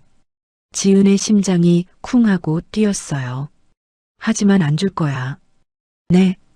물고기를 줘봤자 하루 먹고 끝이지. 대신 내가 고기 낚는 법을 가르쳐 줄 테니까 내가 직접 벌어. 영감이 숟가락으로 테이블을 톡톡 두드리며 말했습니다. 잃어버린 돈은 인생 수업료 냈다고 쳐라. 세상에 공짜는 없어. 근데 그 수업료가 아깝지 않게 만들어주마. 내가 40년 동안 장사하면서 배운 거 전부다. 지은이는 한참 동안 말을 잇지 못했어요. 눈시울이 뜨거워지면서 코끝이 시큰해졌지만 이번에는 울지 않으려고 입술을 꾹 깨물었습니다. 왜 저한테까지 이렇게 해주시는 거예요? 영감은 대답 대신 민준이를 내려다보았어요. 포대기 안에서 새근새근 잠든 아기의 볼이 발그레했습니다. 이 녀석이 날 보고 웃더라. 영감의 목소리가 낮아졌어요. 세상에 날 보고 웃는 게 이 녀석밖에 없어. 그 한마디에 지은의 눈에서 눈물이 툭 떨어졌습니다. 참으려고 했는데 참을 수가 없었어요. 하지만 이번 눈물은 한강 다리 위에서 흘린 것과는 달랐습니다. 절망이 아니라 가슴 깊은 곳에서 꽁꽁 얼어붙어 있던 것이 사르르 녹아내리는 느낌이었어요. 영감은 헛기침을 하며 고개를 돌렸습니다. 울지 마. 보기 싫다. 그 말투가 투박했지만 지은이는 알았어요. 이 영감이 고개를 돌린 건 자기 눈가가 젖어드는 걸 들키기 싫어서라는 것을. 다음 날 소식을 들은 방앗간댁이 옥탑방으로 달려왔습니다. 문을 열자마자 지은이를 보고는 그 자리에서 주저앉더니 대성통곡을 하기 시작했어요. 내가 미친년이지. 내가 미친년이야. 방앗간댁이 두 손으로 무릎을 치며 울부짖었습니다. 그 여자가 내 돈 들고 튀었다며? 시장 할매들 돈까지 다 털어갔다며? 내가 그것도 모르고 그 여자가 올 때마다 예쁘게 웃으니까 좋은 사람인 줄 알았지. 내 눈에는 흙이 들어갔어. 흙이. 지은이 방앗간댁의 손을 잡으며 말했어요. 아줌마 괜찮아요. 제가 바보였던 거예요. 괜찮긴 뭐가 괜찮아. 방앗간댁이 눈물을 훔치며 벌떡 일어섰습니다. 그리고 주머니에서 핸드폰을 꺼내더니 어딘가에 전화를 걸기 시작했어요. 여보세요? 김씨 아줌마? 나야 나 방앗간. 지금 당장 나와. 응, 시장 앞으로. 박씨 아줌마도 불러. 최씨 아줌마도 불러. 다 나오라고 해. 1시간 뒤 시장 입구에 아줌마 7명이 모였습니다. 방앗간댁이 팔짱을 끼고 선언했어요. 오늘부터 지은이 도끼개를 만든다. 한 달에 5만 원씩 7명이면 35만 원이야. 그 돈으로 반찬 재료를 사서 지은이한테 대줄 거야. 잠깐, 반찬 재료는 왜? 김씨 아줌마가 고개를 갸웃거렸어요. 이 애가 반찬 가게를 열 거거든. 방앗간댁이 지은의 어깨를 톡 치며 말했습니다. 덕구 영감님이 장사를 가르쳐 주신대. 이 애는 머리가 좋아. 맹물로 1년을 버틴 애가 장사 못하겠어? 우리가 밑에서 떠받쳐 주기만 하면 돼. 아줌마들 사이에서 웅성거림이 일었어요. 그 소금 영감이, 그 까칠한 영감이 장사를 가르쳐 준다고?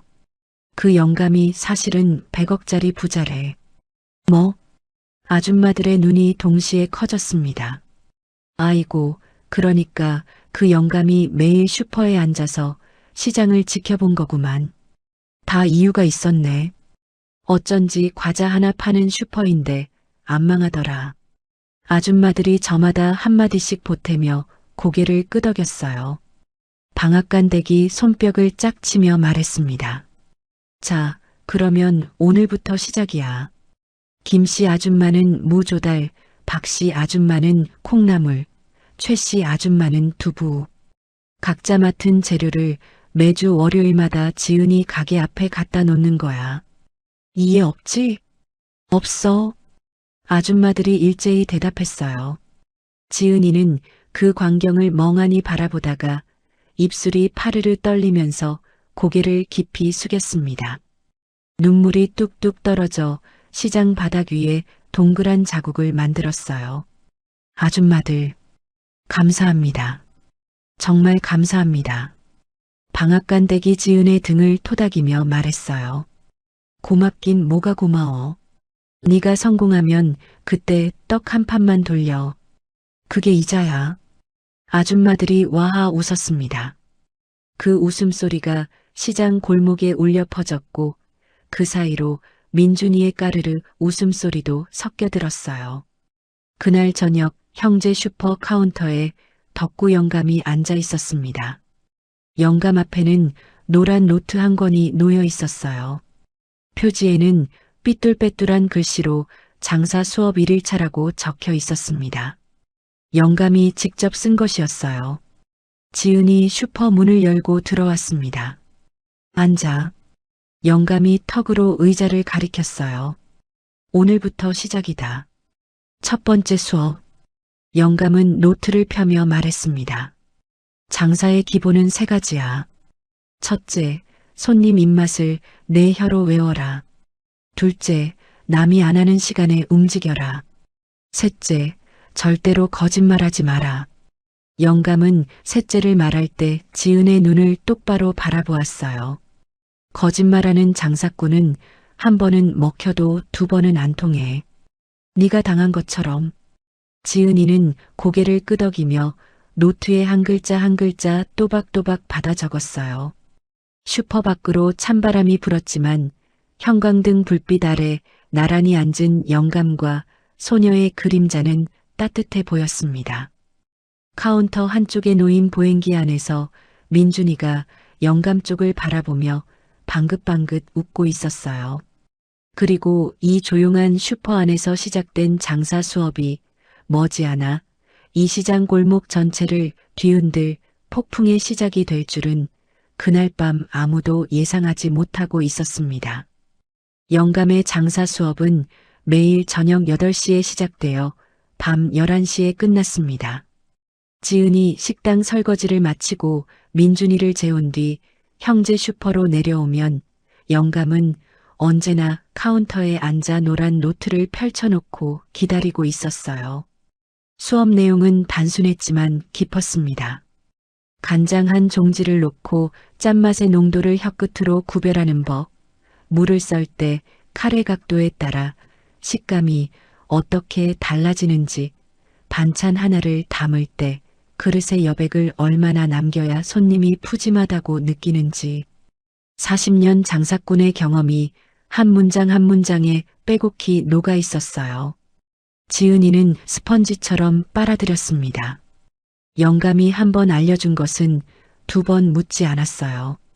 노트에 받아 적은 내용을 다음날 아침까지 외워왔고 영감이 시키기도 전에 직접 반찬을 만들어 맛을 보여주었습니다. 영감은 매번 인상을 찌푸리며 짜 혹은 싱거워라고만 했지만 가끔 고개를 살짝 끄덕이는 것을 지은이는 놓치지 않았어요. 석 달이 지났습니다. 시장 골목 한쪽에 작은 가게가 문을 열었어요. 지은이네 반찬이라고 손글씨로 쓴 현수막이 바람에 펄럭이고 있었습니다. 보증금은 덕구 영감이 대주었고 식재료는 방앗간 댁의 돕기계에서 매주 공급해 주었어요. 지은이는 새벽 4시에 일어나 반찬을 만들기 시작했고 아침 7시에 문을 열어 저녁 8시까지 쉬지 않고 팔았습니다. 처음 한 달은 힘들었어요. 손님이 하루에 서너 명밖에 오지 않았고 남은 반찬은 버려야 했습니다. 하지만 지은이는 포기하지 않았어요. 영감이 가르쳐준 3번째 원칙, 절대로 거짓말하지 마라를 가슴에 새기고 방부제 하나 넣지 않은 정직한 반찬만 만들었습니다. 맛이 없으면 돈을 받지 않겠다고 했고 손님이 남긴 반찬 그릇을 직접 수거하러 다니면서 어디가 부족했는지 말씀해 주세요 하고 고개를 숙였어요. 2달째부터 입소문이 퍼지기 시작했습니다. 시장 안쪽에 어린애가 하는 반찬 가게 있는데 반찬 맛이 기가 막혀. 방부제 안 넣는데. 엄마 손맛이야. 엄마 손맛. 그 집 깍두기 먹어봤어? 식당 것보다 나아. 석 달째에는 줄이 서기 시작했어요. 아침 7시에 문을 여는데 6시 반부터 할머니들이 접이식 의자를 들고 와서 대기하는 광경이 펼쳐졌습니다. 지은이는 하루도 빠지지 않고 새벽 4시에 일어났고 민준이가 보행기를 타고 가게 안을 돌아다니며 손님들에게 배꼽 인사를 하는 모습은 시장의 명물이 되었어요.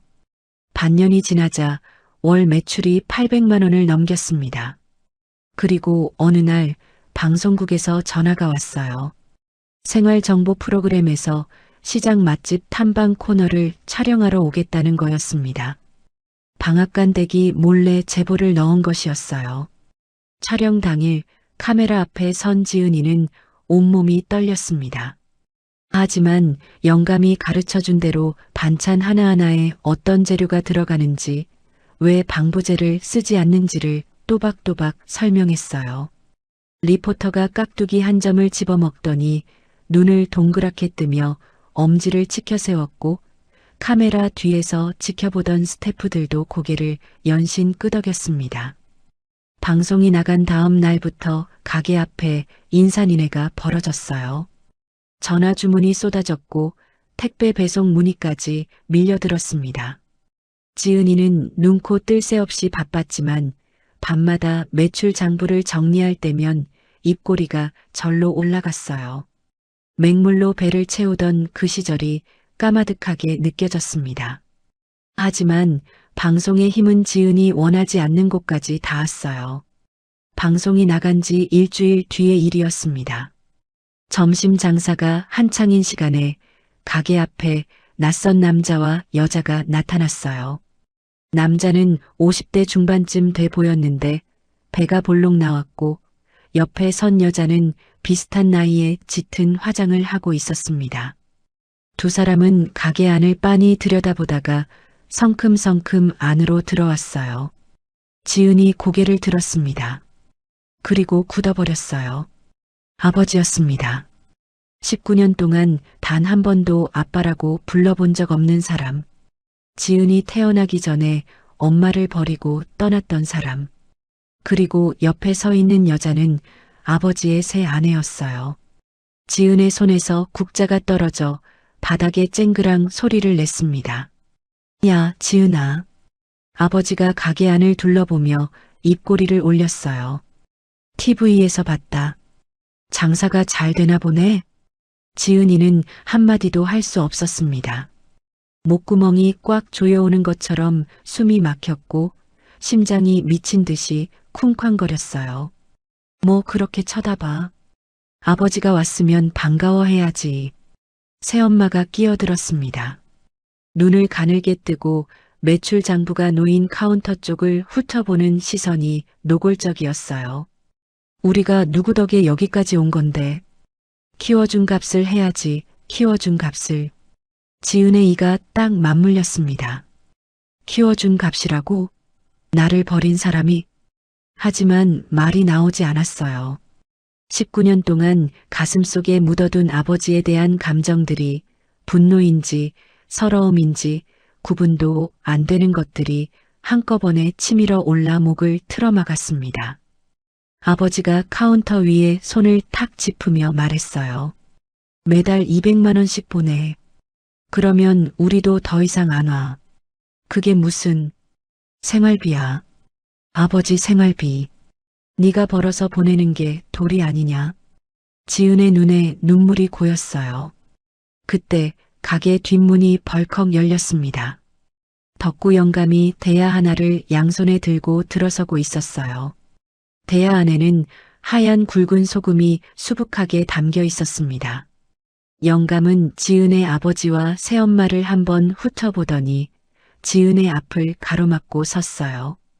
73 노인의 등이 벽처럼 넓어 보였습니다. 누구야 너? 아버지가 영감을 올려다보며 물었어요. 영감은 대답 대신 대야를 높이 들어 올렸습니다. 내 딸 괴롭히는 잡기들은. 영감이 소금을 한 움큼 움켜쥐었어요. 물러가라. 소금이 팍팍 뿌려졌습니다. 하얀 알갱이들이 아버지의 얼굴 위로, 새엄마의 머리카락 위로 사정없이 흩날렸어요.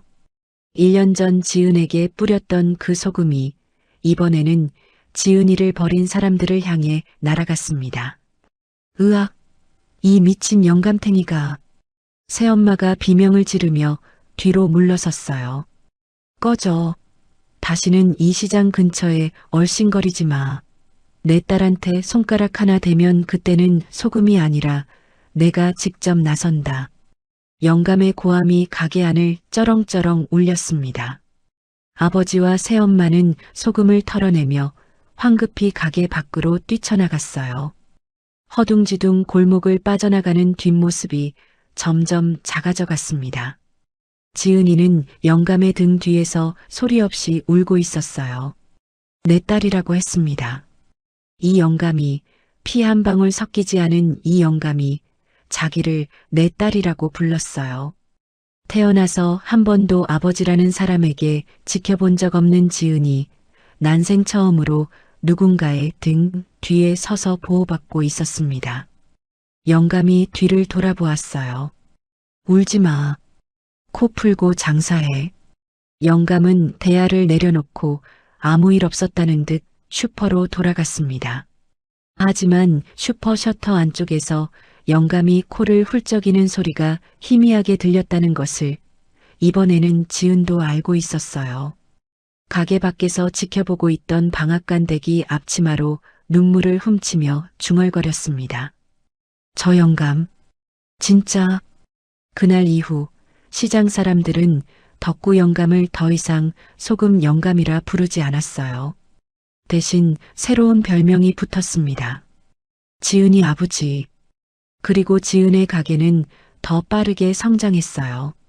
하지만 성공의 불빛이 밝아질수록 그 빛에 이끌려 다가오는 어둠도 있는 법이었습니다.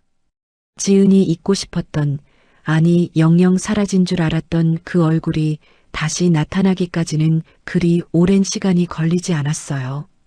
가게를 연 지 1년이 지났습니다. 지은이네 반찬은 이제 시장에서 모르는 사람이 없는 이름이 되었어요. 단골 손님만 300명이 넘었고 택배 주문은 전국에서 들어왔습니다.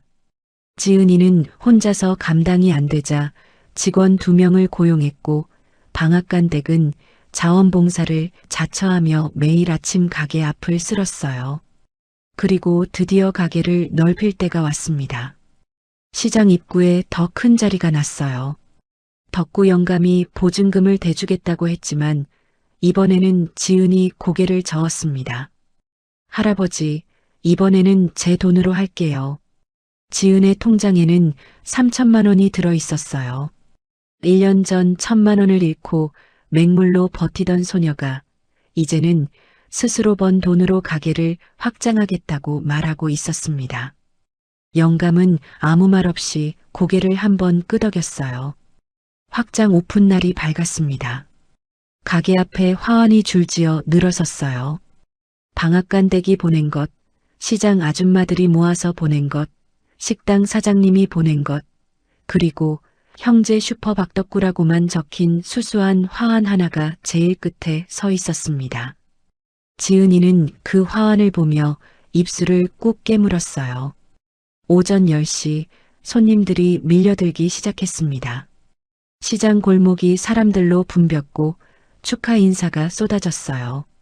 방앗간대기 확성기를 들고 지은이네 반찬 확장 오픈.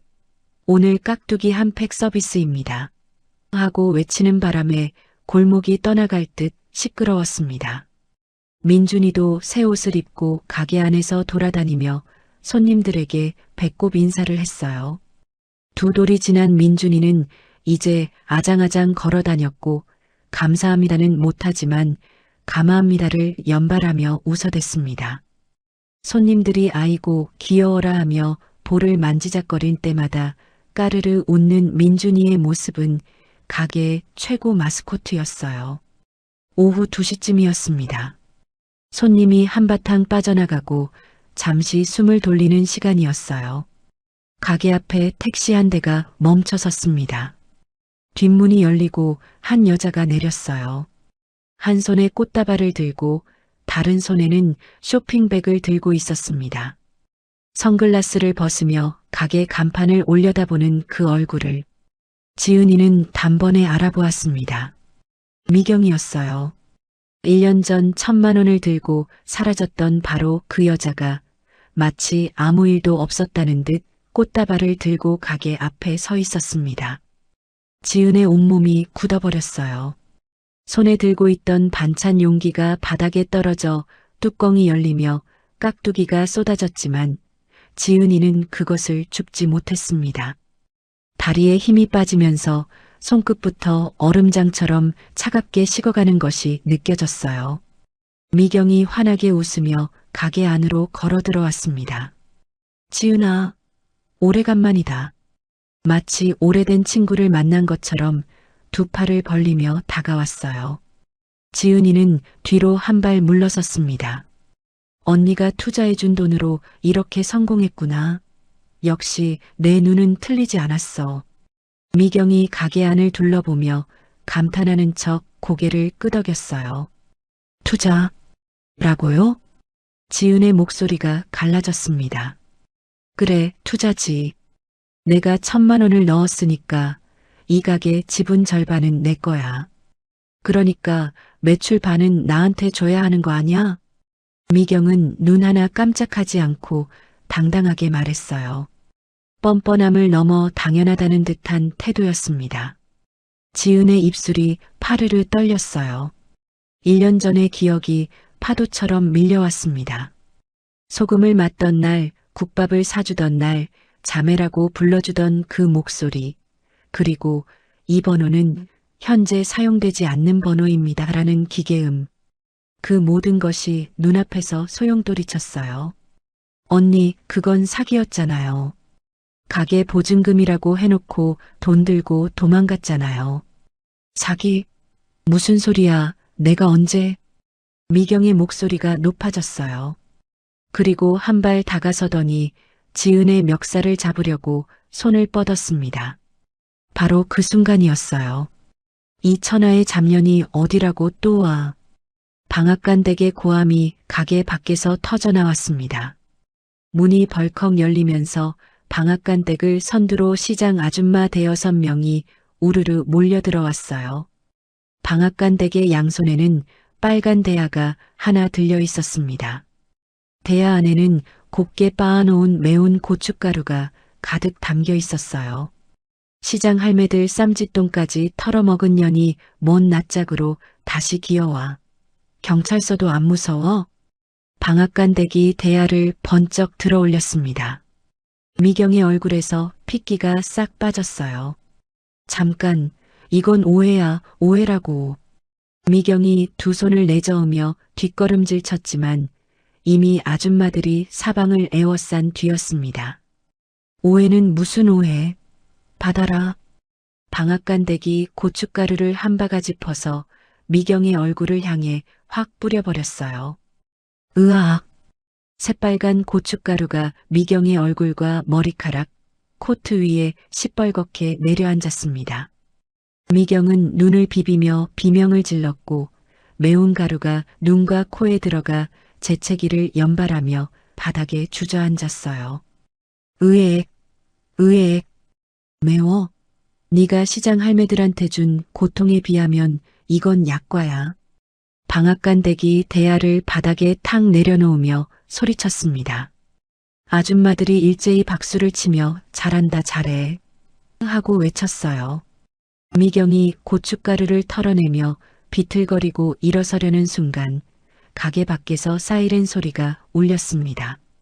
경찰차 한 대가 시장 입구에 멈춰서더니 경찰 2명이 빠른 걸음으로 다가왔어요.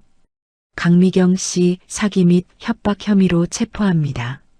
경찰이 미경의 팔을 잡아 뒤로 돌리며 수갑을 채웠습니다. 미경은 이건 오해예요. 나는 투자한 거라고요. 하며 발버둥 쳤지만 경찰은 묵묵히 미경을 경찰차 쪽으로 끌고 갔어요. 지은이는 가게 안에서 그 광경을 지켜보고 있었습니다. 미경이 경찰차에 실려가는 것을 보면서 지은이는 가게 구석에 놓아두었던 가방 하나를 집어들었어요. 미경이 1년 전에 선물이라며 건넸던 가짜 명품 가방이었습니다. 지은이는 그 가방을 양손으로 쥐고 한참을 내려다보았어요. 그리고 가게 앞 쓰레기통 뚜껑을 열고 가방을 안에 처박았습니다. 뚜껑이 탕하고 닫혔어요. 지은의 어깨에서 무거운 것이 하나 떨어져 나가는 것 같았습니다. 가슴 한쪽에 꽁꽁 묶여있던 매듭이 하나 풀리는 느낌이었어요.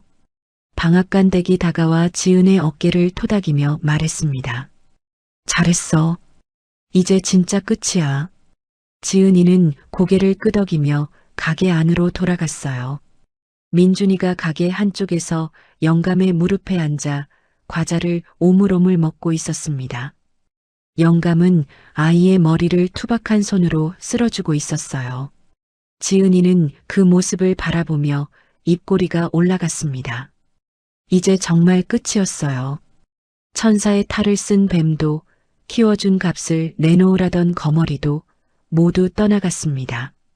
남은 것은 소금 냄새 나는 투박한 영감과 고춧가루 대야를 들고 달려오는 시장 아줌마들과 그리고 등에 업힌 아기의 체온뿐이었어요. 그리고 다가오는 설날 아침, 지은의 세계에 마지막 퍼즐한 조각이 끼워지게 됩니다. 그것은 돈도 가게도 복수도 아닌 단 두 글자의 말이었어요. 다시 겨울이 찾아왔습니다. 지은이 형제 슈퍼 앞에서 소금을 맞은 날로부터 꼬박 2년이 흐른 셈이었어요. 그 사이 세상은 많이 달라져 있었습니다. 옥탑방을 나와 시장 근처 작은 빌라로 이사했고 가게는 직원이 4명으로 늘었어요. 통장에는 지은이 평생 본 적 없는 숫자가 찍혀 있었습니다. 하지만 지은에게 가장 크게 달라진 것은 숫자가 아니었어요. 매일 저녁 형제 슈퍼에 들러 덕구 영감과 차 한 잔을 마시는 것이 일과가 되었습니다. 영감은 여전히 퉁명스럽고 말이 적었지만 민준이가 할부지, 할부지 하며 달려들면 눈가에 주름이 깊어지도록 웃었어요. 아직 발음이 서투른 아이의 입에서 나오는 할부지는 할아버지의 줄임말이었는데 영감은 한 번도 고쳐주지 않았습니다. 아마 그 서투른 발음 그대로가 좋았던 것 같았어요. 설을 며칠 앞둔 날이었습니다. 지은이는 시장을 돌며 장을 보고 있었어요. 올해는 형제 슈퍼에서 함께 설을 쇠기로 했습니다. 영감은 그런 거 안 해도 된다고 손사래를 쳤지만 지은이는 듣지 않았어요. 떡국 재료를 사고 갈비를 사고 전 부칠 재료를 사고 양손에 짐이 가득했습니다. 방앗간댁이 떡을 찌며 말했어요. 지은아, 올해 떡국은 내가 떡을 뽑아줄게. 영감님 드실 건 좀 더 얇게 썰어야 해. 이거 안 좋으시잖아. 감사해요, 아줌마. 감사는 네가 성공해서 내가 더 고맙지. 방앗간댁이 웃으며 지은의 등을 토닥였습니다. 설날 아침이 밝았어요. 지은이는 새벽 5시에 일어나 떡국을 끓이기 시작했습니다. 사골을 우려낸 국물에 방앗간댁이 뽑아준 가래떡을 넣고 계란 지단을 곱게 채 썰어 올렸어요. 김치전도 부치고 잡채도 만들고 갈비찜도 올렸습니다. 좁은 빌라 부엌이 김으로 가득 찼어요. 민준이가 잠에서 깨어 부엌으로 아장아장 걸어왔습니다. 엄마 뭐해? 떡국 끓이고 있어. 오늘 할부지한테 가는 거야. 할부지. 민준이의 눈이 반짝였어요. 2살배기 아이가 가장 좋아하는 사람의 이름이었습니다. 오전 9시 지은이는 반찬 그릇들을 커다란 보자기에 싸서 들고 형제 슈퍼로 향했어요. 민준이는 새 한복을 입고 지은의 손을 잡고 토닥토닥 걸었습니다. 슈퍼 셔터가 열려 있었어요. 안으로 들어서자 덕구 영감이 카운터에 앉아 있었습니다. 오늘은 평소의 낡은 조끼 대신 깨끗한 셔츠를 입고 있었어요. 머리도 빗었고 면도도 했습니다. 지은이는 영감이 오늘을 위해 준비했다는 것을 한눈에 알 수 있었어요. 할아버지, 설 잘 쇠어야죠. 지은이는 보자기를 풀어 카운터 위에 떡국과 반찬들을 하나하나 올려놓았습니다. 김이 모락모락 피어오르는 음식들이 좁은 슈퍼 안을 따뜻한 냄새로 채웠어요. 그리고 가방에서 포장된 상자 2개를 꺼냈습니다. 할아버지, 이건 제가 준비한 설 선물이에요. 영감이 상자를 열었어요. 첫 번째 상자 안에는 빨간 내복 한 벌이 들어 있었습니다. 겨울에 따뜻하라고 가장 좋은 걸로 골랐어요. 두 번째 상자 안에는 최고급 털신 한 켤레가 놓여 있었습니다. 영감이 매일 끌고 다니는 낡은 털신 대신 신으시라고 발치수를 몰래 확인해서 맞춘 것이었어요. 영감은 한참 동안 아무 말 없이 내복과 털신을 내려다보았습니다. 마디가 굵고 굳은 살이 박인 손이 내복 위를 천천히 쓸었어요. 그 손이 미세하게 떨리고 있었지만 영감은 고개를 돌려 그것을 감추었습니다. 이런 거 안 사도 된다고 했잖아. 할아버지가 안 된다고 해도 제가 하고 싶은 거예요. 지은이 웃으며 말했어요. 할아버지, 내복 한번 입어보세요. 사이즈 맞는지. 됐어. 나중에 입어본다. 영감은 퉁명스럽게 말하며 상자를 덮었지만 입꼬리가 살짝 올라가 있는 것을 지은이는 놓치지 않았습니다. 떡국 그릇을 앞에 놓고 셋이 마주 앉았어요. 영감과 지은 그리고 민준이. 2년 전에는 상상도 할 수 없었던 풍경이었습니다. 소금을 뿌리던 영감과 소금을 맞던 소녀가 같은 상 앞에 앉아 떡국을 먹고 있었어요. 지은이는 영감의 그릇에 떡국을 가득 떠넣었습니다. 할아버지, 많이 드세요. 너도 먹어. 맨날 남 챙기기만 하지 말고. 영감이 숟가락을 들었어요. 민준이가 떡국 국물을 후후 불며 먹다가 문득 숟가락을 내려놓고 영감을 올려다보았습니다. 까만 눈이 초롱초롱 빛나고 있었어요. 아이의 입이 달싹거렸습니다.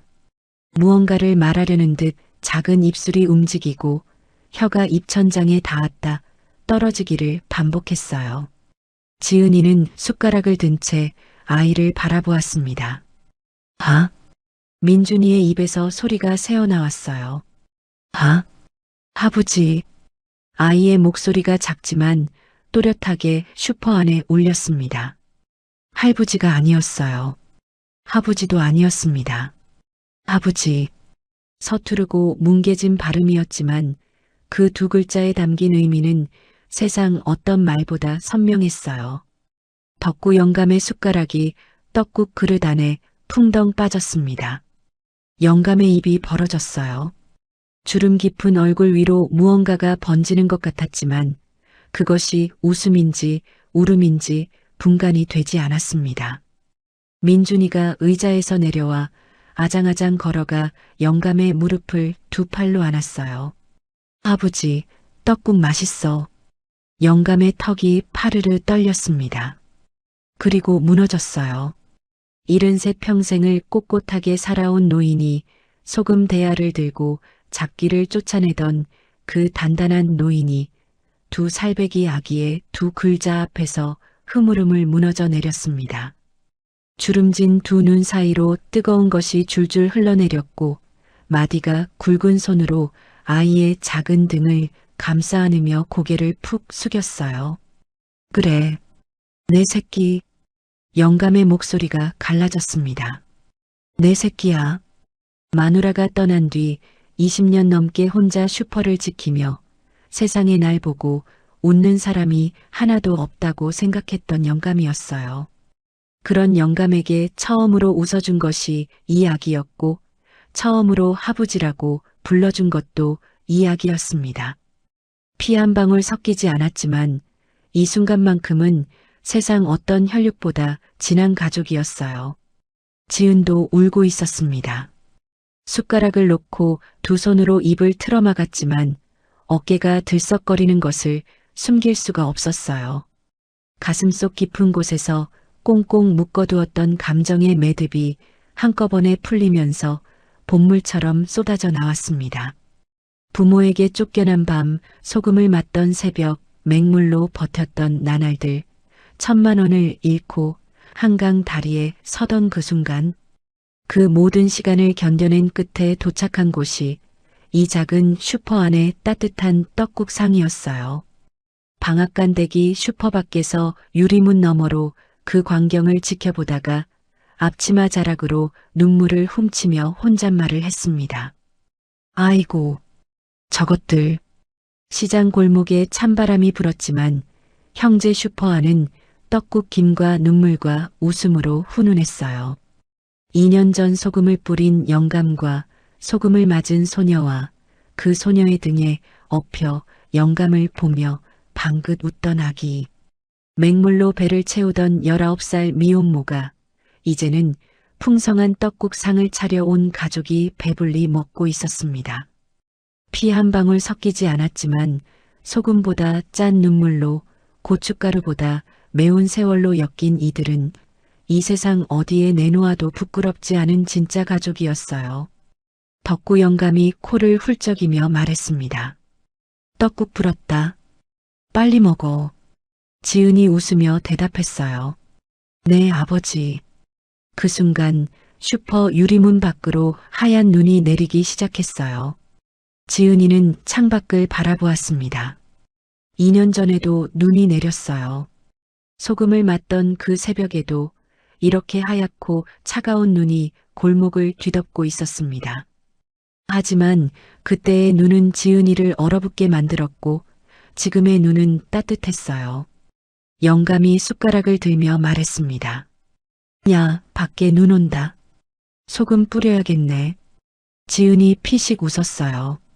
할아버지, 이제 소금은 미끄러운 데만 뿌리세요. 흥? 잡기가 오면 또 뿌려야지. 민준이가 까르르 웃으며 영감의 무릎 위에서 떡국떡을 하나 집어 영감의 입에 쏙 넣었어요. 영감은 우물우물 씹으며 아이의 머리를 쓸어주었습니다. 세월의 무게가 고스란히 내려앉은 주름 사이로 2년 동안 한 번도 본 적 없는 환한 미소가 번져 있었어요. 몇 년 뒤의 일이었습니다.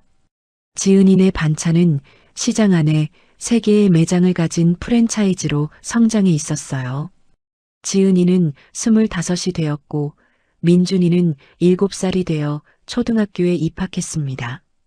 매일 아침 민준이는 학교에 가기 전에 형제 슈퍼에 들르는 것이 습관이었어요. 아버지, 다녀오겠습니다. 배꼽 인사를 꾸벅하는 민준이에게 영감은 매번 퉁명스럽게 말했습니다. 시끄러워. 빨리 가. 하지만 아이가 골목을 돌아 사라질 때까지 슈퍼 앞에 서서 뒷모습을 지켜보는 것을 시장 사람들은 모두 알고 있었어요. 덕구 영감은 79이 되었지만 여전히 형제 슈퍼를 지키고 있었습니다. 셔터를 열고 바닥을 쓸고 카운터에 앉아 시장을 내려다보는 일상이 변함없었어요.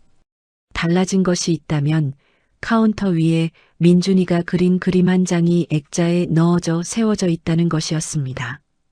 삐뚤빼뚤한 크레파스로 그린 그림 안에는 키가 큰 할아버지와 작은 아이가 손을 잡고 있었고 그 위에 하부지 사랑해라고 적혀 있었어요. 영감은 그 그림을 하루에도 몇 번씩 들여다보았습니다. 아무도 보지 않는 줄 알았지만 방앗간 댁은 다 알고 있었어요. 이 사연을 끝까지 들어주신 마음 온 날 구독자 여러분. 세상에는 소금을 뿌리는 사람이 있고 꽃다발을 건네는 사람이 있습니다. 하지만 진짜 여러분을 지켜주는 사람은 꽃다발을 든 사람이 아니라 소금을 든 사람일지도 모릅니다. 예쁜 말 한마디 없이 등짝을 때리고 퉁명스럽게 소리치고 고개를 돌려 눈물을 감추는 사람. 그 투박한 손이 건넨 소금 한 줌이 누군가의 인생을 통째로 살려낸 이야기였습니다. 여러분 곁에도 그런 사람이 있지 않으신가요? 오늘 이 사연이 마음에 닿으셨다면 구독과 좋아요 부탁드립니다. 다음 사연에서 또 만나겠습니다. 감사합니다.